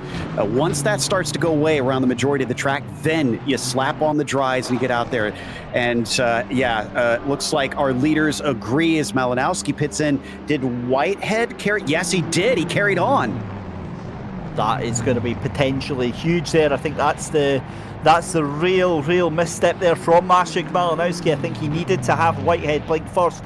For me, all Whitehead needs to do now is set an absolute banger of a lap time, and he will at 100% inherit the leads on this one. He's been consistently faster than Maciek Malinowski. As we go on board then with your inherited race leader, Luke Whitehead then. 37 minutes left to go in this 90-minute race as we come through the S's then, through the left-hander at Dunlop, and this is going to be on the run down towards Degner Corners. It's going to be into the right-hander of Degner 1, over the curve at the left-hand side, and then into Degner 2 before we go under the bridge, and then on the run up the hill towards Hairpin. So this is a very tight sweeping left-hand hairpin here. Clues in the name. Before we go back on the accelerator. And this is always a deceptively long corner, this. The car sweeps out to the left-hand side here, but you need to get a good run in towards Spoon Curve here. And this is, it's almost like a double/triple apex corner here. It drifts out wide, then you pull it back in, then you have to still pull it back in, and you have to be so bloody patient on that corner, because if you get on the throttle far too early on Spoon Curve, you're either going to end out onto the gravel on the runoff part, or you're going to clip the curb and going to end into the wall on the right hand side. Ask me how I know that, Joe. How do you know that? Mostly from very lengthy repairs in the pits here in ACC. Okay, so Caracas has got himself a fastest lap there, so he's flying as well. And I think he took tires a little bit earlier, so that might get him up there. Wonder if Whitehead might not actually jump Malinowski, as Okay. Grantis actually was still out running. So, no, he did not come in and take tires, but still one of the fastest. I would think that those that took tires should be getting that purple lap away from those that were still on the wets. That's going to be a very, very interesting outcome because, of course, it'll count it as they come across the line, but I think it's going to be a little bit too close to call. The only thing in Luke Whitehead's favour right now is the fact that he'll have to take one lap less fuel than Maciej Malinowski, but Malinowski coming through 130R then up towards the Casio triangle. We go picture the best possible time here as through the final couple of corners then comes Maciej Malinowski as Luke Whitehead still in the pits. He drops down, he's away, that's it! It's going to be done for Luke Whitehead. He's going to come across the line and out onto the track. I don't know, it's this close. Is going to be super close down at turn 1. No. Oh my god, actually, Chris Hartfeld now could be on the jump here, but what a performance then. That was absolutely judged to perfection there from Malinowski, and I'm just going to shut my mouth. I mean, there's a lot to track, even from out here, when you've got a wet to dry situation like that. So for the teams, it's even more difficult down on the ground where they don't always have that whole big picture. Manson returning in about 12th position, it looks like, as well. But I'm showing there on the tower 6 seconds between them. No, excuse me, that's updating now. So about 2 seconds between them. So it was marginal, that tells me, that Whitehead was close, that Malinowski still was struggling a bit maybe with some of the more damp patches, having to kind of tiptoe around, and Whitehead just maybe would have had something if it was slightly more wet out there. So close indeed. 30 minutes or just over 30 minutes left to go. Chris Hartfeld's all over the back ends of that Porsche. I'll be honest, I wasn't even looking at the Porsche there. I was looking at that gorgeous settings on here at Suzuka. Beautiful, I can say. You know, you can say what you like about whichever game is your favourite or whatever, but I mean, the fact that we get that in these sims is absolutely gorgeous. It's so nice, and it's even better when you're in the sim as well. Just a reminder, ladies and gentlemen, you can claim your lifetime license to ACC Drive. Just scan that QR code in the bottom right of your screen, and you can get a lifetime license for just €25. Meanwhile, back with this fight for 7th position. Now that means actually Grantis Caracas has done the jump on Jonathan Riley, I believe. So those two were fighting it out, and in the course of the pit stops, Caracas has actually taken that position there, Joe. Yeah, a fantastic job, but Riley's still right behind him. So I think this is going to be a fun one to see how it winds up. Both of them in Ferraris too, so they're on equal footing on that one. In fact, Riley already kind of poking his nose to try and make him try and think twice about turn 1, but he's going to chop down to the apex nice and handy. Let's have a look then as coming through the first couple of corners through the snake. This is the wonderful sweeping left-right complex here at Suzuka. It's an incredibly enjoyable part to go through before we go through the left-hander at Dunlop. And then, sorry, I was just about to say, come down at the Degners as well. This is such a difficult couple of corners here. Yeah, like I said, I like them when you get them right, of course, but it just, like you said, it feels good when you nail the Degners and get a good launch off. It sounds like Race Control has another thing coming for us. Car 1 and Car 30 on lap 5. Oh, that was a long time ago. 15 seconds for Car 1 causing a collision. And Riley, let's hope we don't get another collision. Look how close he's starting to get, but it's hard to pass in a spoon curve. He's got to be brave, and he decides it's not worth it this time. Just to answer Kroop's question on the YouTube chat, Valentin Barrier, aka Jardier, is indeed here. He is the number 72 car out there in 11th position. I was waiting, sorry, excuse me, never mind, right. I'm having an absolute brain aneurysm tonight, of course. It's a completely different person. Poor Valentin Barrier, me getting mixed up with Jardier. I apologise, Yaroslav. It's been a long week. What can I say? Right, so Jardier is not here tonight. Right, we'll skip over that entire absolute 5 minutes of mush there, and hopefully I can recover some semblance of sense through the course of the remaining 30 minutes here. But Joe, back to this fight for second place right now. Chris Hartveld really pushing quite strong just now. Yeah, I mean, he's come alive since the track dried up and is starting to pressure for P2. Some of that is Whitehead also deciding to go a lap later himself and see if he could get the cut, which, you know, honestly, I don't blame him. You got to try and go opposite because clearly he was stuck behind for so long. It wasn't working trying to get the pass done when he was already in the tire tracks of the leader. So try and go opposite them and see if you can come out ahead. Didn't work. It also didn't lose him a position, but he's also under threat a bit. Certainly is. As we go back to the fight for fourth position, this is the 201. Well, really, this is the battle of the Aston Martins right now. Aston Martin, a brand, really a mark in the game and the sim that's kind of had a bit of a resurgence lately. The Astons did kind of die a death in the whole ACC meta for the past few patches, but they've really come back into it. Marco Lomi, Amadeo Casarino in a hell of a scrap right now between the two of them. As well. So a very good evening to everyone that is on the YouTube channel tonight. Thank you very much for joining us here. This is round 3 of the Genisus Risk Kaizen Championship. This is season 3. And Linus Dellenbach asking, what is Genisus exactly? Well, Genisus Risk, it's a great question. I should really know this, so I'm going to field this one, Joe. But Genisus Risk is not only our title sponsor, but is a South African cyber security company. They provide network security to corporations and businesses all over the world, but mainly focused in the South Africa region.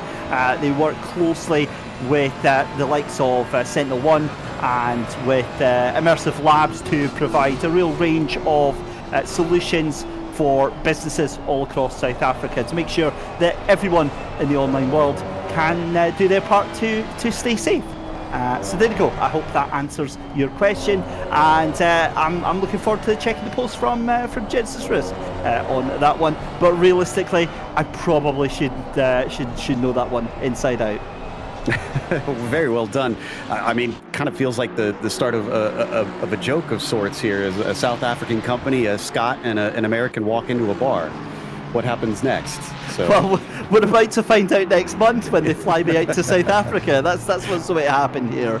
So yeah, well, apparently, I'm getting to meet my long lost BFF, our broadcast producer, Daniel Costello, in the flesh at the end of next month. So that might be a horrific mistake from Genisus Risk, but we'll see what happens with that. That might be the only time that me and Daniel Costello ever meet up. Anyway, we'll come back to that in a second, because this is a brilliant little fight here for P4 right now. Amadeo Casarino all over the back of the Aston Martin of Marco Lomi. This is super tight. The dying embers of this 90-minute racing. We normally notice these races, kind of sort of fizzling out here. Absolutely none of this right now.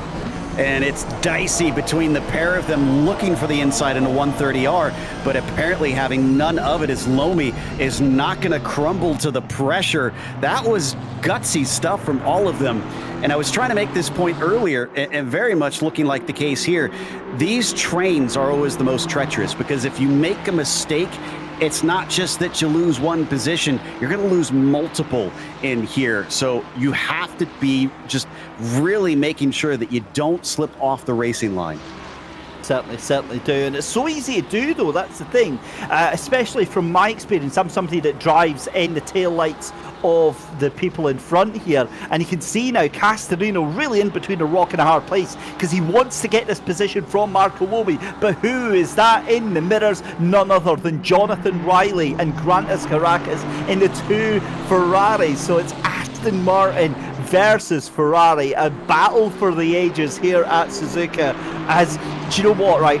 Somebody that's kind of into photography and into videography, one of the basic lessons is that golden hour, sunrise and sunset is the most majestic time. It's the most epic time to take photos and videos. And this, even in the sim, is showing exactly why that is the case. That beautiful, soft, fading light here. It just makes everything look so much more epic. It really does, but the drivers can't be distracted by the beauty around them right now. They've got to focus on the race. And you were talking there about Castorino and what he's got to deal with in this situation. And that number 23, it's always the worst to be the middle car because he wants to attack, but if he attacks and it goes wrong, he opens himself up to Caracas to try and get the move. Like right here, where once again, he's trying to make something happen into 130R. You generally don't like to go through there too wide, and he does back out. And the thing is you always knew that that was going to happen because of the very, very defensive early line that Marco Lomi took coming into that. We'll come back to that thought in a second. We've got a message from Race Control. It's a drive-through for car 310 for causing a collision on lap 5.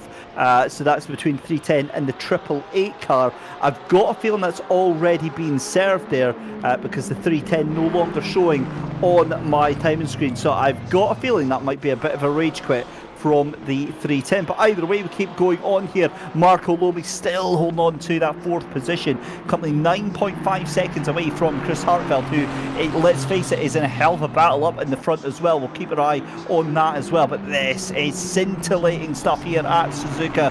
You've got Amadeo Castanero just behind Marco Lomi. We are going to have right on the last lap of the race, we are going to have some very, very light rain. It's not, I don't think, going to be anything to worry about, but we are going to have rain on the very final laps of this race. That is going to be, yeah, that's going to throw something in the mix, especially because we're going to be on halfway used tyres here. Yeah, indeed, which makes it harder for them to retain the temperature. If you can get temperature in the tires, you can deal with a little moisture on the track. But as soon as those tires lose temperature, the moisture is going to make it so slippery. Now, on the right-hand side, this is fascinating. Whitehead has already regained the ground on Malinowski and is putting the pressure on. But for the first time, it's a 3-car fight. Hartwell is now in the mix. I'll tell you what, this is absolute racing right now. 2 fights that we're watching at the moment, and you know there's many, many more going all the way down through the field, but this is the 2 that we're keeping our eye on just now. Your top 3 of Maciej Malinowski, Luke Whitehead in 2nd position, and Chris Hartwell in 3rd. Then it's Marco Lomi with Amadeo Castorino in 5th position, Grandes Caracas in 6th position, Jonathan Riley in 7th, and then Jack Alexander a little bit way behind in 8th position. He's about 4 seconds behind, but again, with these 4 fighting and tripping up over each other here, you wouldn't put it past that car being able to close right down as the track starting to turn bright orange / bright red here with that sun starting to set. So realistically, I mean, 20 minutes here, you're able to get maybe a couple of positions at most, but Joe, for the likes of these 4 here fighting it out, they're not going to be charging up to fight for the lead, you would imagine, unless something happens with those 4 up there, those 3 up there. And honestly, that is good reason to do what I always say, which is never give up. Keep racing, keep pushing. Yes, you don't want to do anything silly if you're in that group, but should something happen, because remember, it got a little fierce between Malinowski and Whitehead earlier, as we got another message from Race Control for some other drivers that got fierce. The 310 and the 144 on lap 5 seconds for car 310, again, who is already out of the race for causing a collision. But yeah, I mean, if something should happen, and let's say even just 2 of the cars are out of these top 3, now it's suddenly a race for 2nd instead of outside of the podium positions. So it's worth trying to be the head of this group. Absolutely. It really is worth being ahead because, you know, you can dictate the pace, you can dictate the pressure that is being applied from everyone that is involved in that group with very little risk to yourself, because 9 times out of 10, as you said earlier on, you hate being that guy in the middle, you hate being that driver in the middle, because they are the one that is most at risk. The one behind starts getting impatient, thinking, oh, I can have this position, whereas you are usually a little bit more hesitant because you want to hold on to the position, but you also don't want to be attacked from behind as well. So that is why it makes it very, very difficult. Although Castorino might have the run now on Marco Lomi, tries to get a little bit of the slipstream, move side by side. Lomi tries to cut across the left. There's an overlap. You can't get away with that one now. Although Lomi goes a little bit deep into the first corner, that also still compromises Castorino. Oh my goodness me, you get the feeling that patience is going to run out with one of these 4 drivers, whether it's Marco Lomi, whether it's Amadeo Castorino, Grantas Caracas, or Jonathan Riley. Something has got to give. I absolutely guarantee this will not end the next 20 minutes with these 4 in this position right now. One of these drivers is going to buckle under the pressure. I mean, I wouldn't be shocked. Look at how close Castorino is on him, even forcing him to go a little defensive coming down to the Degners, which is not usually a place where you can successfully pass. So as they exit out of Degner 2 now, is he as close as he was before? Because the hairpin is the more likely spot. He is pretty tight to him, but he's covered off down into the left-hander. So just not quite working out. I think Castorino needs to set himself up to try and get him defensive into a corner, get him a poor exit, and then outgun him down the straight. Oh man, this is starting to get a little bit unnerving watching all of this unfold here, Joe. I don't know about your own nerves here, but mine are starting to get a little bit frayed here, because for me, I feel like the vulnerable one here is Castorino. He wants to try and get past Lomi. Lomi is defending this, but I'm looking at Caracas and I'm looking at Jonathan Riley, and the two of them look like they really, really want this position right now. Oh, weaves one way, then the other as they go through 130R as well. Do you know what? For me, the other one as well is Lomi. I think there's only so many times you're going to get away with that without having Castorino's up the inside. Great move from Caracas, but the Aston Martin says not a chance. Boots it out of that final corner, the Casio triangle. No idea how he's managed to do that. The Ferrari moves it one way, then the other. Ooh, that was a bit naughty. Do you know what? It's like, oh, I can see frustration and patience run out here, and then all this kicks off. Yeah, this is... The thing is, Castorino needs to just settle down. So does Caracas, because they're not going to get anywhere squabbling. They need to hold on to Lomi and get that position back. Castorino's definitely losing his cool. Both you can tell in how he was trying to attack. I mean, he looked frantic and trying to find room and spaces where there weren't. And now in his defense, where, I mean, that... From on board, it looked like he kind of made the move. We'd have to see it maybe off board to really see if he reacted or tried to do a late block there on the Ferrari. Whatever the case, the 19 looked like he had the run and then suddenly had to back out of it late on the straightaway. He is going to be incensed. I think this is getting close to boiling over. It certainly is. We're already seeing that sort of way, and we saw from Grantas Caracas as well, massively unhappy at what he feels was being held up there by Castorino. And, you know, for all intents and purposes, maybe that was the case, but it doesn't matter, because that's exactly what Marco Lomi has been doing to Amadeo Castorino. So what's good for the goose is good for the gander, but we're down into the final quarter hour of the race. We're still keeping an eye on that lead battle as well. Malinowski's still ahead of Luke Whitehead by 0.3 of a second, so that's gone up by about 0.2 of a second ahead of Whitehead and Hartfeld as well, so they're still locked in battle. This is just a ridiculously entertaining fight here though for 4th, 5th and 6th position here. Lomi goes wide coming through 130R. Castorino tries to take advantage. Caracas fires over the Casio triangle here, and this is starting to get wild. I'll be honest, I think Lomi's maybe used a little bit too much of his tyres here. It certainly seems like he's the slowest of this group. He keeps being caught despite rebuffing Castorino multiple times. This time, Caracas trying to go around the outside. Castorino as well, but nobody gets the overlap. They need a cut back underneath. I was wondering if somebody was going to try to pull the over-under through 1 and 2. The 19 of Caracas tried it, just couldn't seem to make it stick. Now that Aston Martin has to be wary of that. He can't leave that door open because that Ferrari looks like he's got the pace to try and get sneaky. Oh man, this is... You just know, don't you? You just know that this is all going to end in a spectacular fireworks display. And this could as well. It's Maciej Malinowski now. Oh, well, there we go. That's kind of robbed us of that one. That was one of the lapped McLarens, one of the Teletubby machines, just happily moving out the way through the Degner curves there, as Marco Lomo now coming under huge pressure here from Amadeo Castorino as they go up into the hairpin. And that's a move up the inside from Grandes Caracas. Huge fisticuffs. I said there was going to be fireworks. I said there was going to be tantrums, and Caracas has had enough.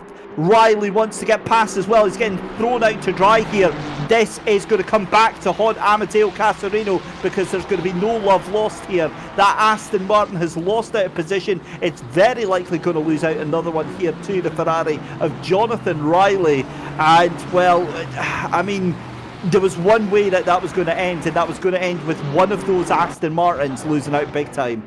And that's where you need to be smart in this one because for Riley, I mean, yes, it looks like he has an opportunity, but it's kind of a case of you don't try and pick up a cornered animal because they're going to bite you. And right now, that's what Castorino kind of is in this situation. He's flustered. He's angry. He's frustrated. You almost have to use it against him. Get him to make those mistakes. Try and get that red mist down and see if you could get him to try and do a little hiccup there, and you could easily overtake him. If you try to force the issue, I mean, we just saw he's been elbowed out of the way. We've seen him make some late blocks. So I think, you know, he's going to make an ill-fated move, and you could so easily be collected in that. 100%. Cannot agree more on that one. And oh my me, I wonder if any of that rage and frustration and impatience is going to work its way up to these top three right now. Maciej Malinowski, Luke Whitehead and Chris Hartfeld all fight out with that podium position. You've got to say that they look very comfortable ahead of Marco Lomi. That gap now up to well over 12 seconds. Let's see what it is. In fact, it's been many laps we were checked. Well, it's just under 12 seconds now, 11.1, so it's still very comfortable indeed. Very little chance unless there's a big instant between these three cars here of Lomi getting onto the podium, but it's not impossible. The chance is always there. Stranger things do and have and will tend to happen. That fight though is still going on with those top four just now. Luke Whitehead still pushing, but here we go. Grandes Caracas then is going to have to run on Lomi. Now the thing is that he's shown that he is not as patient, he is not as happy to sit behind the car that he feels he's faster than, and Lomi will try and cut back, but Caracas gets the run through spin curve. Surely this is done, surely this is signed, sealed, delivered. This is surely going to be fourth position. But whether or not the Ferrari can actually make this happen here on the Aston Martin is another case altogether. That's also going to allow Amadeo Castorino to close back up as we go into Casio Triangle onto the brakes then, and it's pretty much how you were. And Grandes Caracas coming through Casio Triangle. It's another lap to go as Luke Whitehead still onto the back of Maciej Malinowski. Jody, oh, Luke Whitehead, track limits, that's a drive-through penalty. That is absolute disaster for the number 55 Porsche. A drive-through, presumably, for track limits on that one.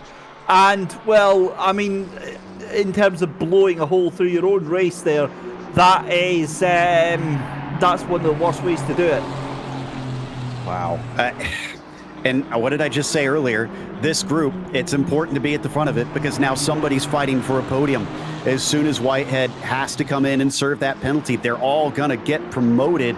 And the 19, I would watch out if you're Lomi. because Caracas, we've already seen him shove Castorino out of the way. It was marginal. I'm not sure if there's been any investigation in it. It seemed like pretty aggressive, but potentially fair. And here we go. This is where it happened before. Is he going to get his nose in? He's very close. No. And yes, that's exactly what I was thinking, is that Lomi needs to cover him off and make sure and shut the door early, because if he leaves it open, Grantis is gonna try and get a nose in there, and surely Lomi's gonna get turned if he tries to take the apex. I'm going to throw another wild card into this one. Another player has entered this little fight.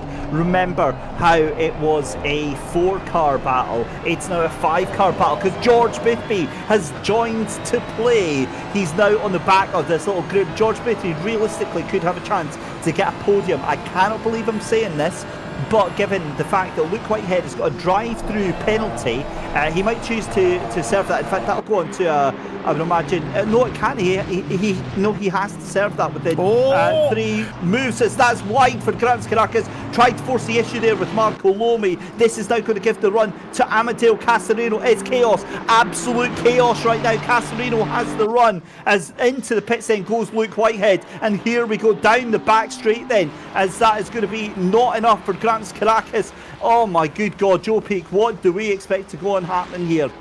I'm kind of surprised all 4 of these cars are still on the track right now, honestly. It's been fierce out there. It's much like we saw last time at Imola, where everybody's fighting extremely hard, but fair. We've seen it not turn into, just basically taking your rival out, and drivers trying to make sure they get this pass done. The 19 going to be able to get side by side once again. He did that at the chicane. Can he actually get this one done? He's got his nose almost fully ahead. There he is. He shuts the door. Unbelievable. What a move. What absolute vision from Grantis Caracas. He lined that one up coming out through the S's there, and that has been absolutely amazing. I tell you what, Marco Lomi has been mugged. He has been fully assaulted here, because he has lost out 4 positions in the space of that. That is brutal to watch there.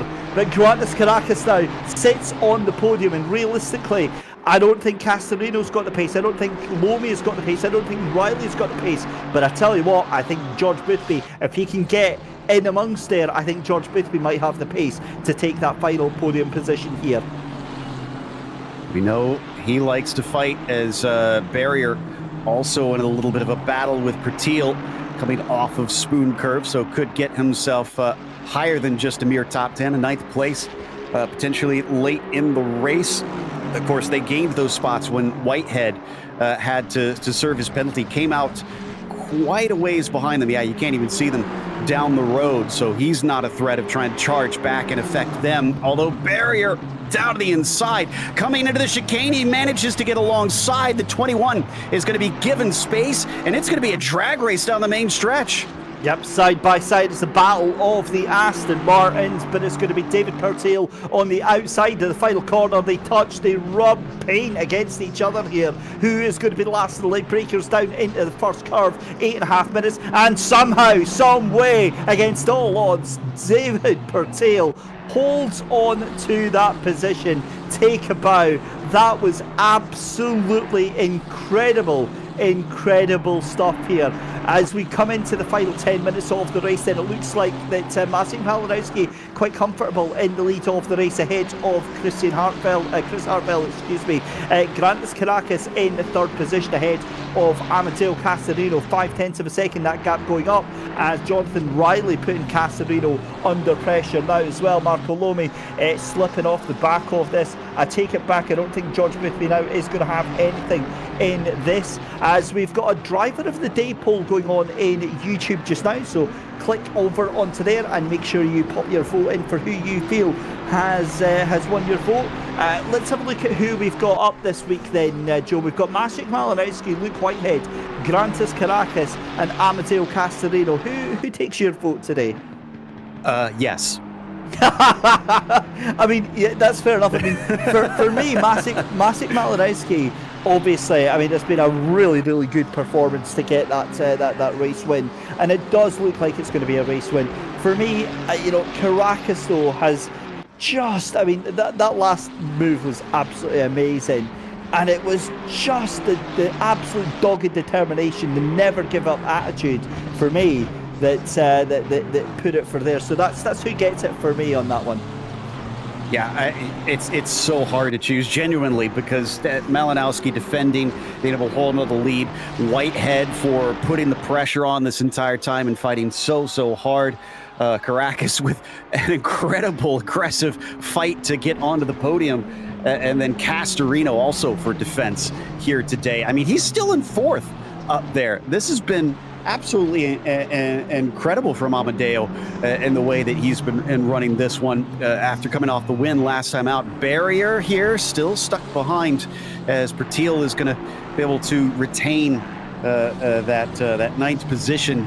And we've only got 6 minutes to go. The laps around here are quite long. Even in the dry, we're talking 2 minutes in length, David. So, Bischoff, is he also serving a penalty? Yeah, he's got a drive-through penalty, but I'm going to be honest, I'm absolutely done. I demand an inquiry. Why has my boy Jimmy Holm in the 777 homing missile Lamborghini, why has he got a 5-second penalty? That is a travesty. Although next at that spin corner, we'll maybe not question that altogether whatsoever. Right, never mind. Right, race control message here. The 777 and the 14 car incident on lap 12. Collision. Yeah, okay, but naughty Jimmy. Naughty Jimmy. That's I'm devastated. Yeah, love it. Never mind. I mean, right. He's the homing missile. Of course, he's going to find his target. Well, at least it works. So, well, he's yeah, never mind. Right, race control message as well. Incident involving car 2 and car 838. It's a 5-second penalty to the car 2 of Marco Bischoff for causing a collision. Now, Bischoff, no, that was somebody else. Never mind. I thought that he was the one that was just in for serving a penalty, but that wasn't. Never mind. Right, penalty still coming in thick and fast, and given that we're still only halfway through the race on race control, I think they're going to go all the way through past the race as well. But here we go then for the battle for P4. Sorry, excuse me. Amadeo Castorino dropped off 1.5 seconds to Grantis Caracas. We've got 4.5 minutes left to go here, so it does look like your podium is set just now. Remember, we are going to have about a minute worth of rain, maybe not even that. It might just rain as the car's coming across the line. But yeah, what a race we've got. Still time, ladies and gentlemen, to get yourself into the viewer giveaway on YouTube chat. Just type in ACC Drive, that's ACC Drive in the chat to get yourself entered into the giveaway for a $10 Steam voucher. Now, I'm going to throw in a little wrench on this. You talk about the rain coming late. Depending on the timing of the leader, let's not forget that they can get an extra 2 minutes, because if he comes across the line with all of 5 seconds left and it's already raining, that's an extra lap that they have to do with it sprinkling. Ooh, that's a good point then. Well, I think realistically, I think we've got about 2 laps left to go in the race. I think this is we'll go on our penultimate lap. We'll go into the penultimate lap and the last lap next time by. Penultimate lap next time by, and then the last lap. You'll get it eventually. It's been a long week, mate. It really has. It's just like I feel always so drained at the end of the Kaizen races, because there's just so much energy and enthusiasm that goes on. They take out so much of my energy. I need to rest for the rest of the week after these. I don't blame you. I've been enjoying. This is only my second one, and I'm already hooked. I love the characters that we've got out here, and I love just the show that they put on. Boy, Boothby is on the limit. You saw that bobble coming off of 130R. It certainly did, and he is all over the back of Jonathan Riley. But it's Riley and Castorino able to get just a hell of a jump out of that final corner. But the two Ferraris, it certainly looks like Riley has got the turbochargers on his Ferrari compared to the one in front. But anyway, your race leader is well, actually, yeah. So we'll get our this is the penultimate lap. We'll get one more after this one. So the rain is about to start imminently. This could be a very interesting 4 minutes to end things. It's going to be light rain, but it might be enough to shape up this little battle here for 4th position. It'll all be about who can manage the grip. Again, it goes right back down to going into the unknown and tempering yourself, using everything around you to try and read what the track is going to do. And if you're someone like Boothby here, you've got 2 reference points in front of you. Those 2 reference points, of course, being Jonathan Riley and Amadeo Castorino, although, to be fair, I mean, the way I'm watching Riley drive right now, he is absolutely pushing this right now. And there goes the rain. And I tell you what, that says it's like rain. It doesn't look all that light to me. That is, I think, going to rattle the drivers a little bit. As Maciej Malinowski starting to get a little bit wide here. Let's have a look here, because that gap now down to 0.7 of a second here. Is there damage on that car? He's just went over to the left-hand side. Maybe to clean his tyres a little bit here. So what has happened then to Maciej Malinowski? That gap has come down massively. I'm not sure. That's a bit of a strange one here, and we might have a fight for the lead. And more than that, I mean, you can't pit at this stage. There's just not going to be enough to make it worth it. So last lap, with it raining, now it says it's going to pick up in about 7 minutes. But even this, like you said, this looks like enough to truly get the track wet and on slicks. That's going to be diabolical. Yeah, the pace is just going to drop off very, very quickly. Indeed, I'm more concerned to see what the hell happens a little bit further back, but we'll keep an eye on this one as Maciej Malinowski, for the final time tonight, keeps ahead of Chris Hartwell. But for how long? Because, as I said, this track deteriorating. It's gone from dry to green to greasy in the space of a minute and a half here.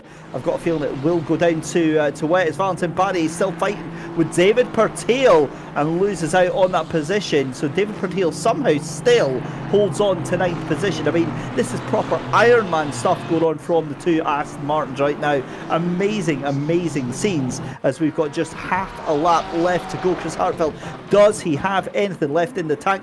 And that is going to be Jimmy Holm, I believe, in the background there. So this could make things a little bit interesting. No, it's not actually. It's the 163 that's just in front of them just now. So I don't know if this will impact them at all, but maybe it will. I'm impressed with how quick they're still going out here, because the rain looks like it's coming down enough that it should slow them down, but they're on the limit out there. We're hearing 2 seconds off pace potentially this lap, so yeah, it must be just dry enough. This looks a little heavier on this side of the track, though. Yeah, that track definitely looks very, very wet indeed. How are they going to do coming through 130 yard? That is going to be moving to the side for one of the back markers. The darkness almost completely consuming the track here at Suzuka.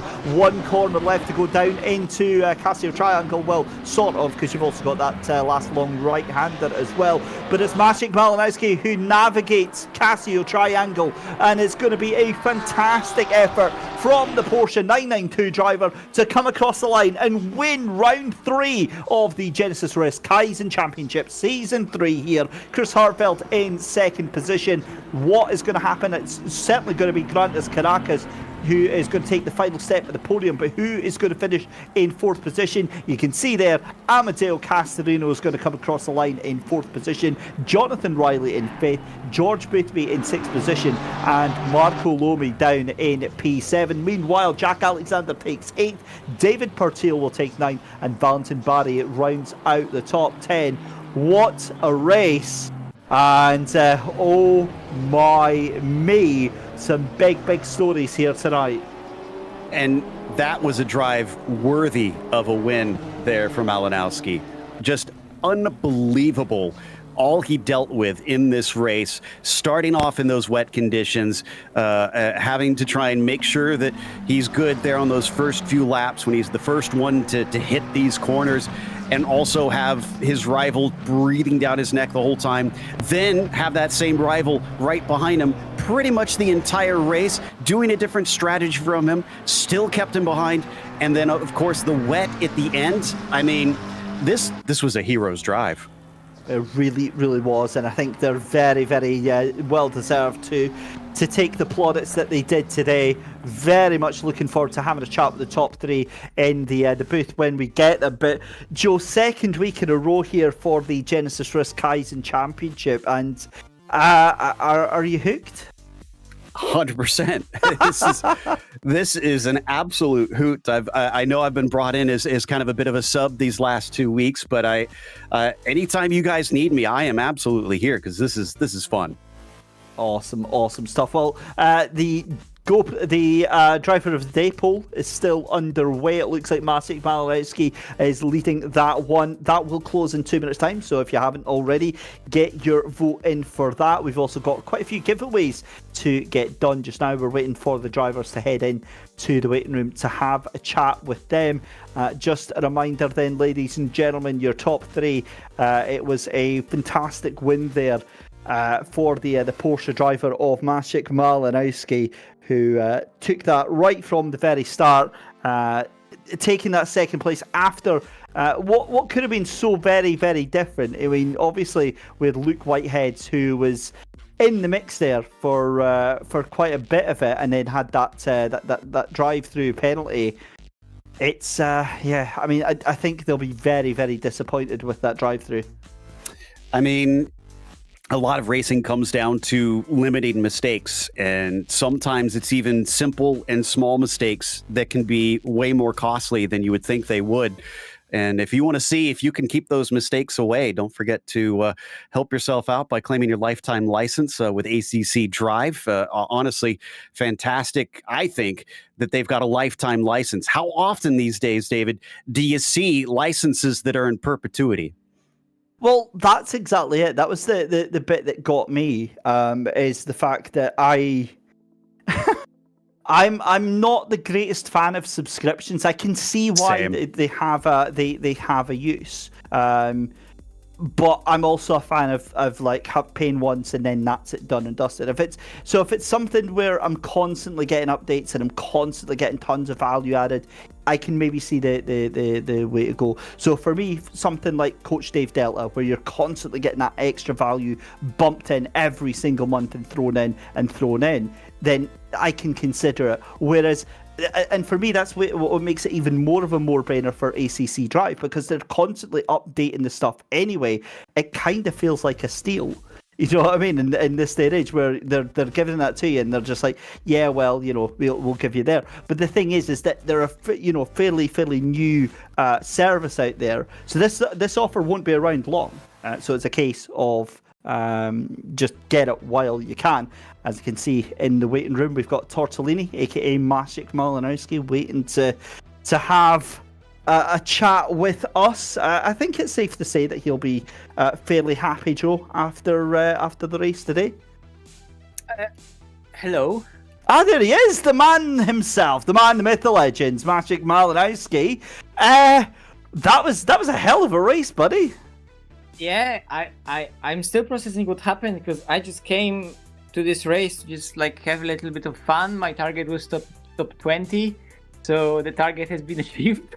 Stop it. Nah. Do you know, I hate drivers like you that do that are so bloody skilled, and you can just rock up and you're like, yeah, it's fine. But you see, the thing is, I didn't have pace in practice, because, practice was in perfect optimum conditions, and I never really have any raw pace at Suzuka. So I had no expectations for this, and I had some other stuff to do earlier in the day, so I didn't even practice. But then the weather came, and that, as they say, it's a great equalizer, and I guess it was, because I was able to just, in all the sort of conditions, have the car that worked well. It was never amazingly fast. On the pole, I guess, was more of that, it was a clean lap, and I also managed to get into the window where the track was really at its best. Managed to get the first half of lap where the track was at its driest, and it just finished the lap with still quite hot tires when it just started raining. So that was a bit lucky, I guess. And then in the race, the car was just so easy to drive. So in all the conditions, I was just driving, not even caring what's happening behind me. And it was enough to bring it home, I guess. I will never not be sickeningly jealous of the immense talent that you've got, Maciej. But talk us through that first half of the race, because you had a fantastic fight there with Luke Whitehead. I mean, but you see, like I'm telling you, it's like I wasn't even looking behind me. I didn't care, because my car was so good in all the exits and all the right places that even though it didn't have raw pace, I didn't give into the setup enough rotation for it to really be fast. So I was always understeering mid-corner. But I always had clean exit. The car was so easy to drive, so I knew that if I just drive well, he's not even gonna have a go at it. Maybe there was a couple of times, but I knew that with Luke, him being my teammate, and us in the back of my head having that 1-2 potential, we're not gonna go for anything silly. So, like I said, I just drove forward, not really caring what's happening behind me, just kept everything clean, and it was enough. Well, it was a drive that was absolutely recognised by our audience here tonight. You take driver of the day as voted for by them. Anybody that you want to thank or give a shout out to tonight? Well, I just thank you to my team because we've been recently doing a lot of testing, a lot more testing and practicing than we ever did. We did recently with George 24-hour of Nordschleife together, so all the experience that we got, that was crucial for today to always pick the right strategy and quality in the race, to be on the right tire and with right PSI. So the teamwork and team practice in recent months pays off. And the race victory, so super happy. Well, another fantastic performance. Congratulations, Maciek. Well done on that. Some great points for the championship, and we'll see you next week. You sure will. Thank you very much. See you then, boys. Excellent stuff. So there we go. I wish I had his confidence. I really do. Because he's just like, Me too. Yeah, it's fine. I just turned up. I didn't even look in my mirrors. I love that, honestly. And the thing is, Maciek is always so happy to come in and have a chat with that. I really, really do love that. And one other driver that's always happy to come in and have a chat, the Euroway to catch up with Joe, is our very own Chris Hartfield. Indeed, Hello. Chris. Congratulations. Yes, hello. Thank you. And great job on a second place today. Now, you kept seeing those two leaders fighting the entire race, and there were a couple times that you caught them up. Did you think you had anything to try and fight them for the win, or were you willing to kind of let them tussle it out and see if they would give you the opening? To be honest, I was kind of waiting for them to do something because I knew it's Suzuka and it's like a really difficult track to overtake. But yeah, nothing really happened. Then Luke got a drive-through, unfortunately for him. I got P2, but unfortunately I wasn't able to catch up to Maciej and fight for the win. But I think P2, pretty good result. I'm quite happy with it. What was the track like the last lap and a half with the rain starting to come down? To us, it looked pretty severe, that it was making it very wet, but you guys kind of look like you're just driving like it's nothing. Well, to be honest, it probably looked worse than it was, because it wasn't that bad. I mean, obviously I wasn't taking any risk or anything. I was just taking it easy and driving the car to the flag. So, but yeah, it wasn't that difficult. Well, you both managed it well. We were kind of wondering, would either of you slip off there at the very end? They've got quite the epic lineup on this series for the list of tracks. Is there any bogey tracks or favorite tracks coming up that either will be great or horrible for you? I'm not gonna lie, I don't really know the calendar out of my head, so I have no clue what tracks are coming up next. But to be honest, I like most tracks in ACC, so should be good. All right. Well, I have to check it myself as well because I don't have Zolder. that. Zolder. Okay, there we go. Thank you, David. I mean, Zolder is I like the track. The curves are a bit meh, could be better, but it's a nice track. Well, again, congratulations, Chris. That you. was an excellent run to second today. All right. Thank you very much. Chris Hartfield, your second place finisher here at Suzuka. In the meantime, David, do you have your boxing gloves out? Because you've got Grantis Caracas with us. Oh, I get the feeling he's going to be in a buzzing mood tonight. Grantis Caracas taking third place right at the end there. Firstly, how's your knuckles? Because you were involved in some bare knuckle boxing tonight. Yeah, it was amazing. Amazing race, amazing battles. How I have no idea how I pulled that off, honestly. But I mean, this race was absolutely amazing, full action-packed and all that stuff. I know changeable weather, different strategies maybe came into play, or or different laps, pit different laps or something like that. I messed up a bit when I pitted, but yeah, I still played damage limitation there in this race because my quality was very poor. But yeah, I mean, I was very aggressive in the first few laps, because I know I have to gain positions because I was literally like at the back of the grid pretty much. So yeah, it was amazing. Yeah, again, I have no idea how I pulled that off, but yeah, really happy. And obviously, towards the end there, I mean, that was just so physical. But you had to be so patient there as well. You had Amedeo Castorino just in front of you. Were you ever tempted to just pull the pin? Because obviously, we saw you getting very physical. At what point did you decide enough was enough? Well, I mean, Castorino was behind me the whole race, right behind me, and in the wet I think he had a bit more pace than me, especially at the start. So I knew he's my championship rival, so obviously I wanted to keep him behind. But yeah, obviously he pitted a bit earlier, so that helped him. He jumped me, and then he started fighting with the guy in front, which helped me to catch him back up, and take advantage of that fight, which I did. So I mean, yeah, I was taking a bit safe, but at the same time, you have to pick your moments and be aggressive and some to be able to gain the position. Yeah, that guy in front, of course, we were all sending our thoughts and prayers to Marco Lomi, who just got absolutely brutalised in that one lap there, getting overtaken by 4 cars in the space of about 5 corners there. But obviously, we've got Zolder next week there. Are you looking forward to a good performance there? Oh God, no! I think it's my least favorite track, to be honest.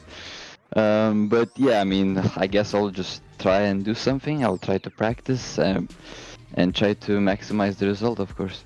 Well, if you feel like giving it a skip, then just come and join me and Joe in the commentary booth next week, and you'll be more than welcome. Yeah, okay. There we go then. Grants Caracas, congratulations taking your third step on the podium, and good luck for the season ahead. Thank you, guys. Bye-bye. There we go then. That is Grants Caracas. That rounds out our interviews for the top 3 then, Joe. And as we heard there, I mean, a little bit of disbelief there from Grantis that he actually got onto the podium. I mean, I can understand it. Like he was saying, it was an incredible drive to get himself up there, and really did. I mean, I know we're talking about having to get his elbows out, but yeah, no, that you don't often see drivers be that aggressive and get away with all of it and come away with a podium. It was just great stuff. Yeah, certainly was. Right, let us move on because it is wheel time. This is our driver participation wheel. We have got 2 spins of this tonight, as we had our previous winner decide that he wanted to donate his winning last time rounds. So let's see who gets the first one, and it's going to be Mikhail Statsenko. So thank you very much for that one. That is going to be going on its way to Mikhail Statsenko. And a huge thank you to Maciek Malinowski for donating his voucher from last time. And it is going to be Jonathan Clifford. There we go. Jay Clifford's taking the second of our 2 Coach Dave Delta vouchers. So well done to those 2 drivers. Next up is going to be our viewer participation. So if you did what we told you to do, typed in ACC Drive in the chat, you would have a chance to see your name on this wheel. And to be fair, that's a prize worth winning on its own. But then whoever gets picked will win a $10 Steam voucher. So let's go ahead. We've got quite a few names there, quite an eclectic mix. Wait a minute, I recognise many of those names. Christian I was thinking the same thing. Reginald Mittelany, Roland Stein. There we go. Reginald Mittelany taking the $10 Steam voucher. Congratulations. Tariq Adam, what are you doing on that name? That's Come on now. Come on now. Employees and their relatives are not eligible. Da da da da da da da. So, That's it's like there's a 20 kilogram weight on the other side of his name. Just make sure. Yeah. We know. Anyway, ladies and gentlemen, that is almost it. Joe Peak, some closing thoughts from yourself. Well, we've often seen rain at Suzuka, so that's not too great of a surprise. What is a surprise is the way the drivers managed it. How often did we actually see cars go off in the rain? This was just wonderfully managed by everybody involved out there. They gave us some great entertainment, so I'm super pleased with how today went. Well, you just saw there, we'll be back at the same time next week with action from Zolder here at the Genisus Risk Kaizen Championship Season 3 for round number 4. My name has been Dave Christie, and it's been a very warm welcome back to the commentary box for Joe Peak in the commentary booth. That is all of the action here tonight at Suzuka. A huge thank you to our broadcast team in the background for bringing this wonderful video and audio tonight, and a huge thank you as always to you at home for joining, keeping us engaged in chat, and to all of our drivers as well. Until next week, have a lovely week, and we'll see you next time.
The engines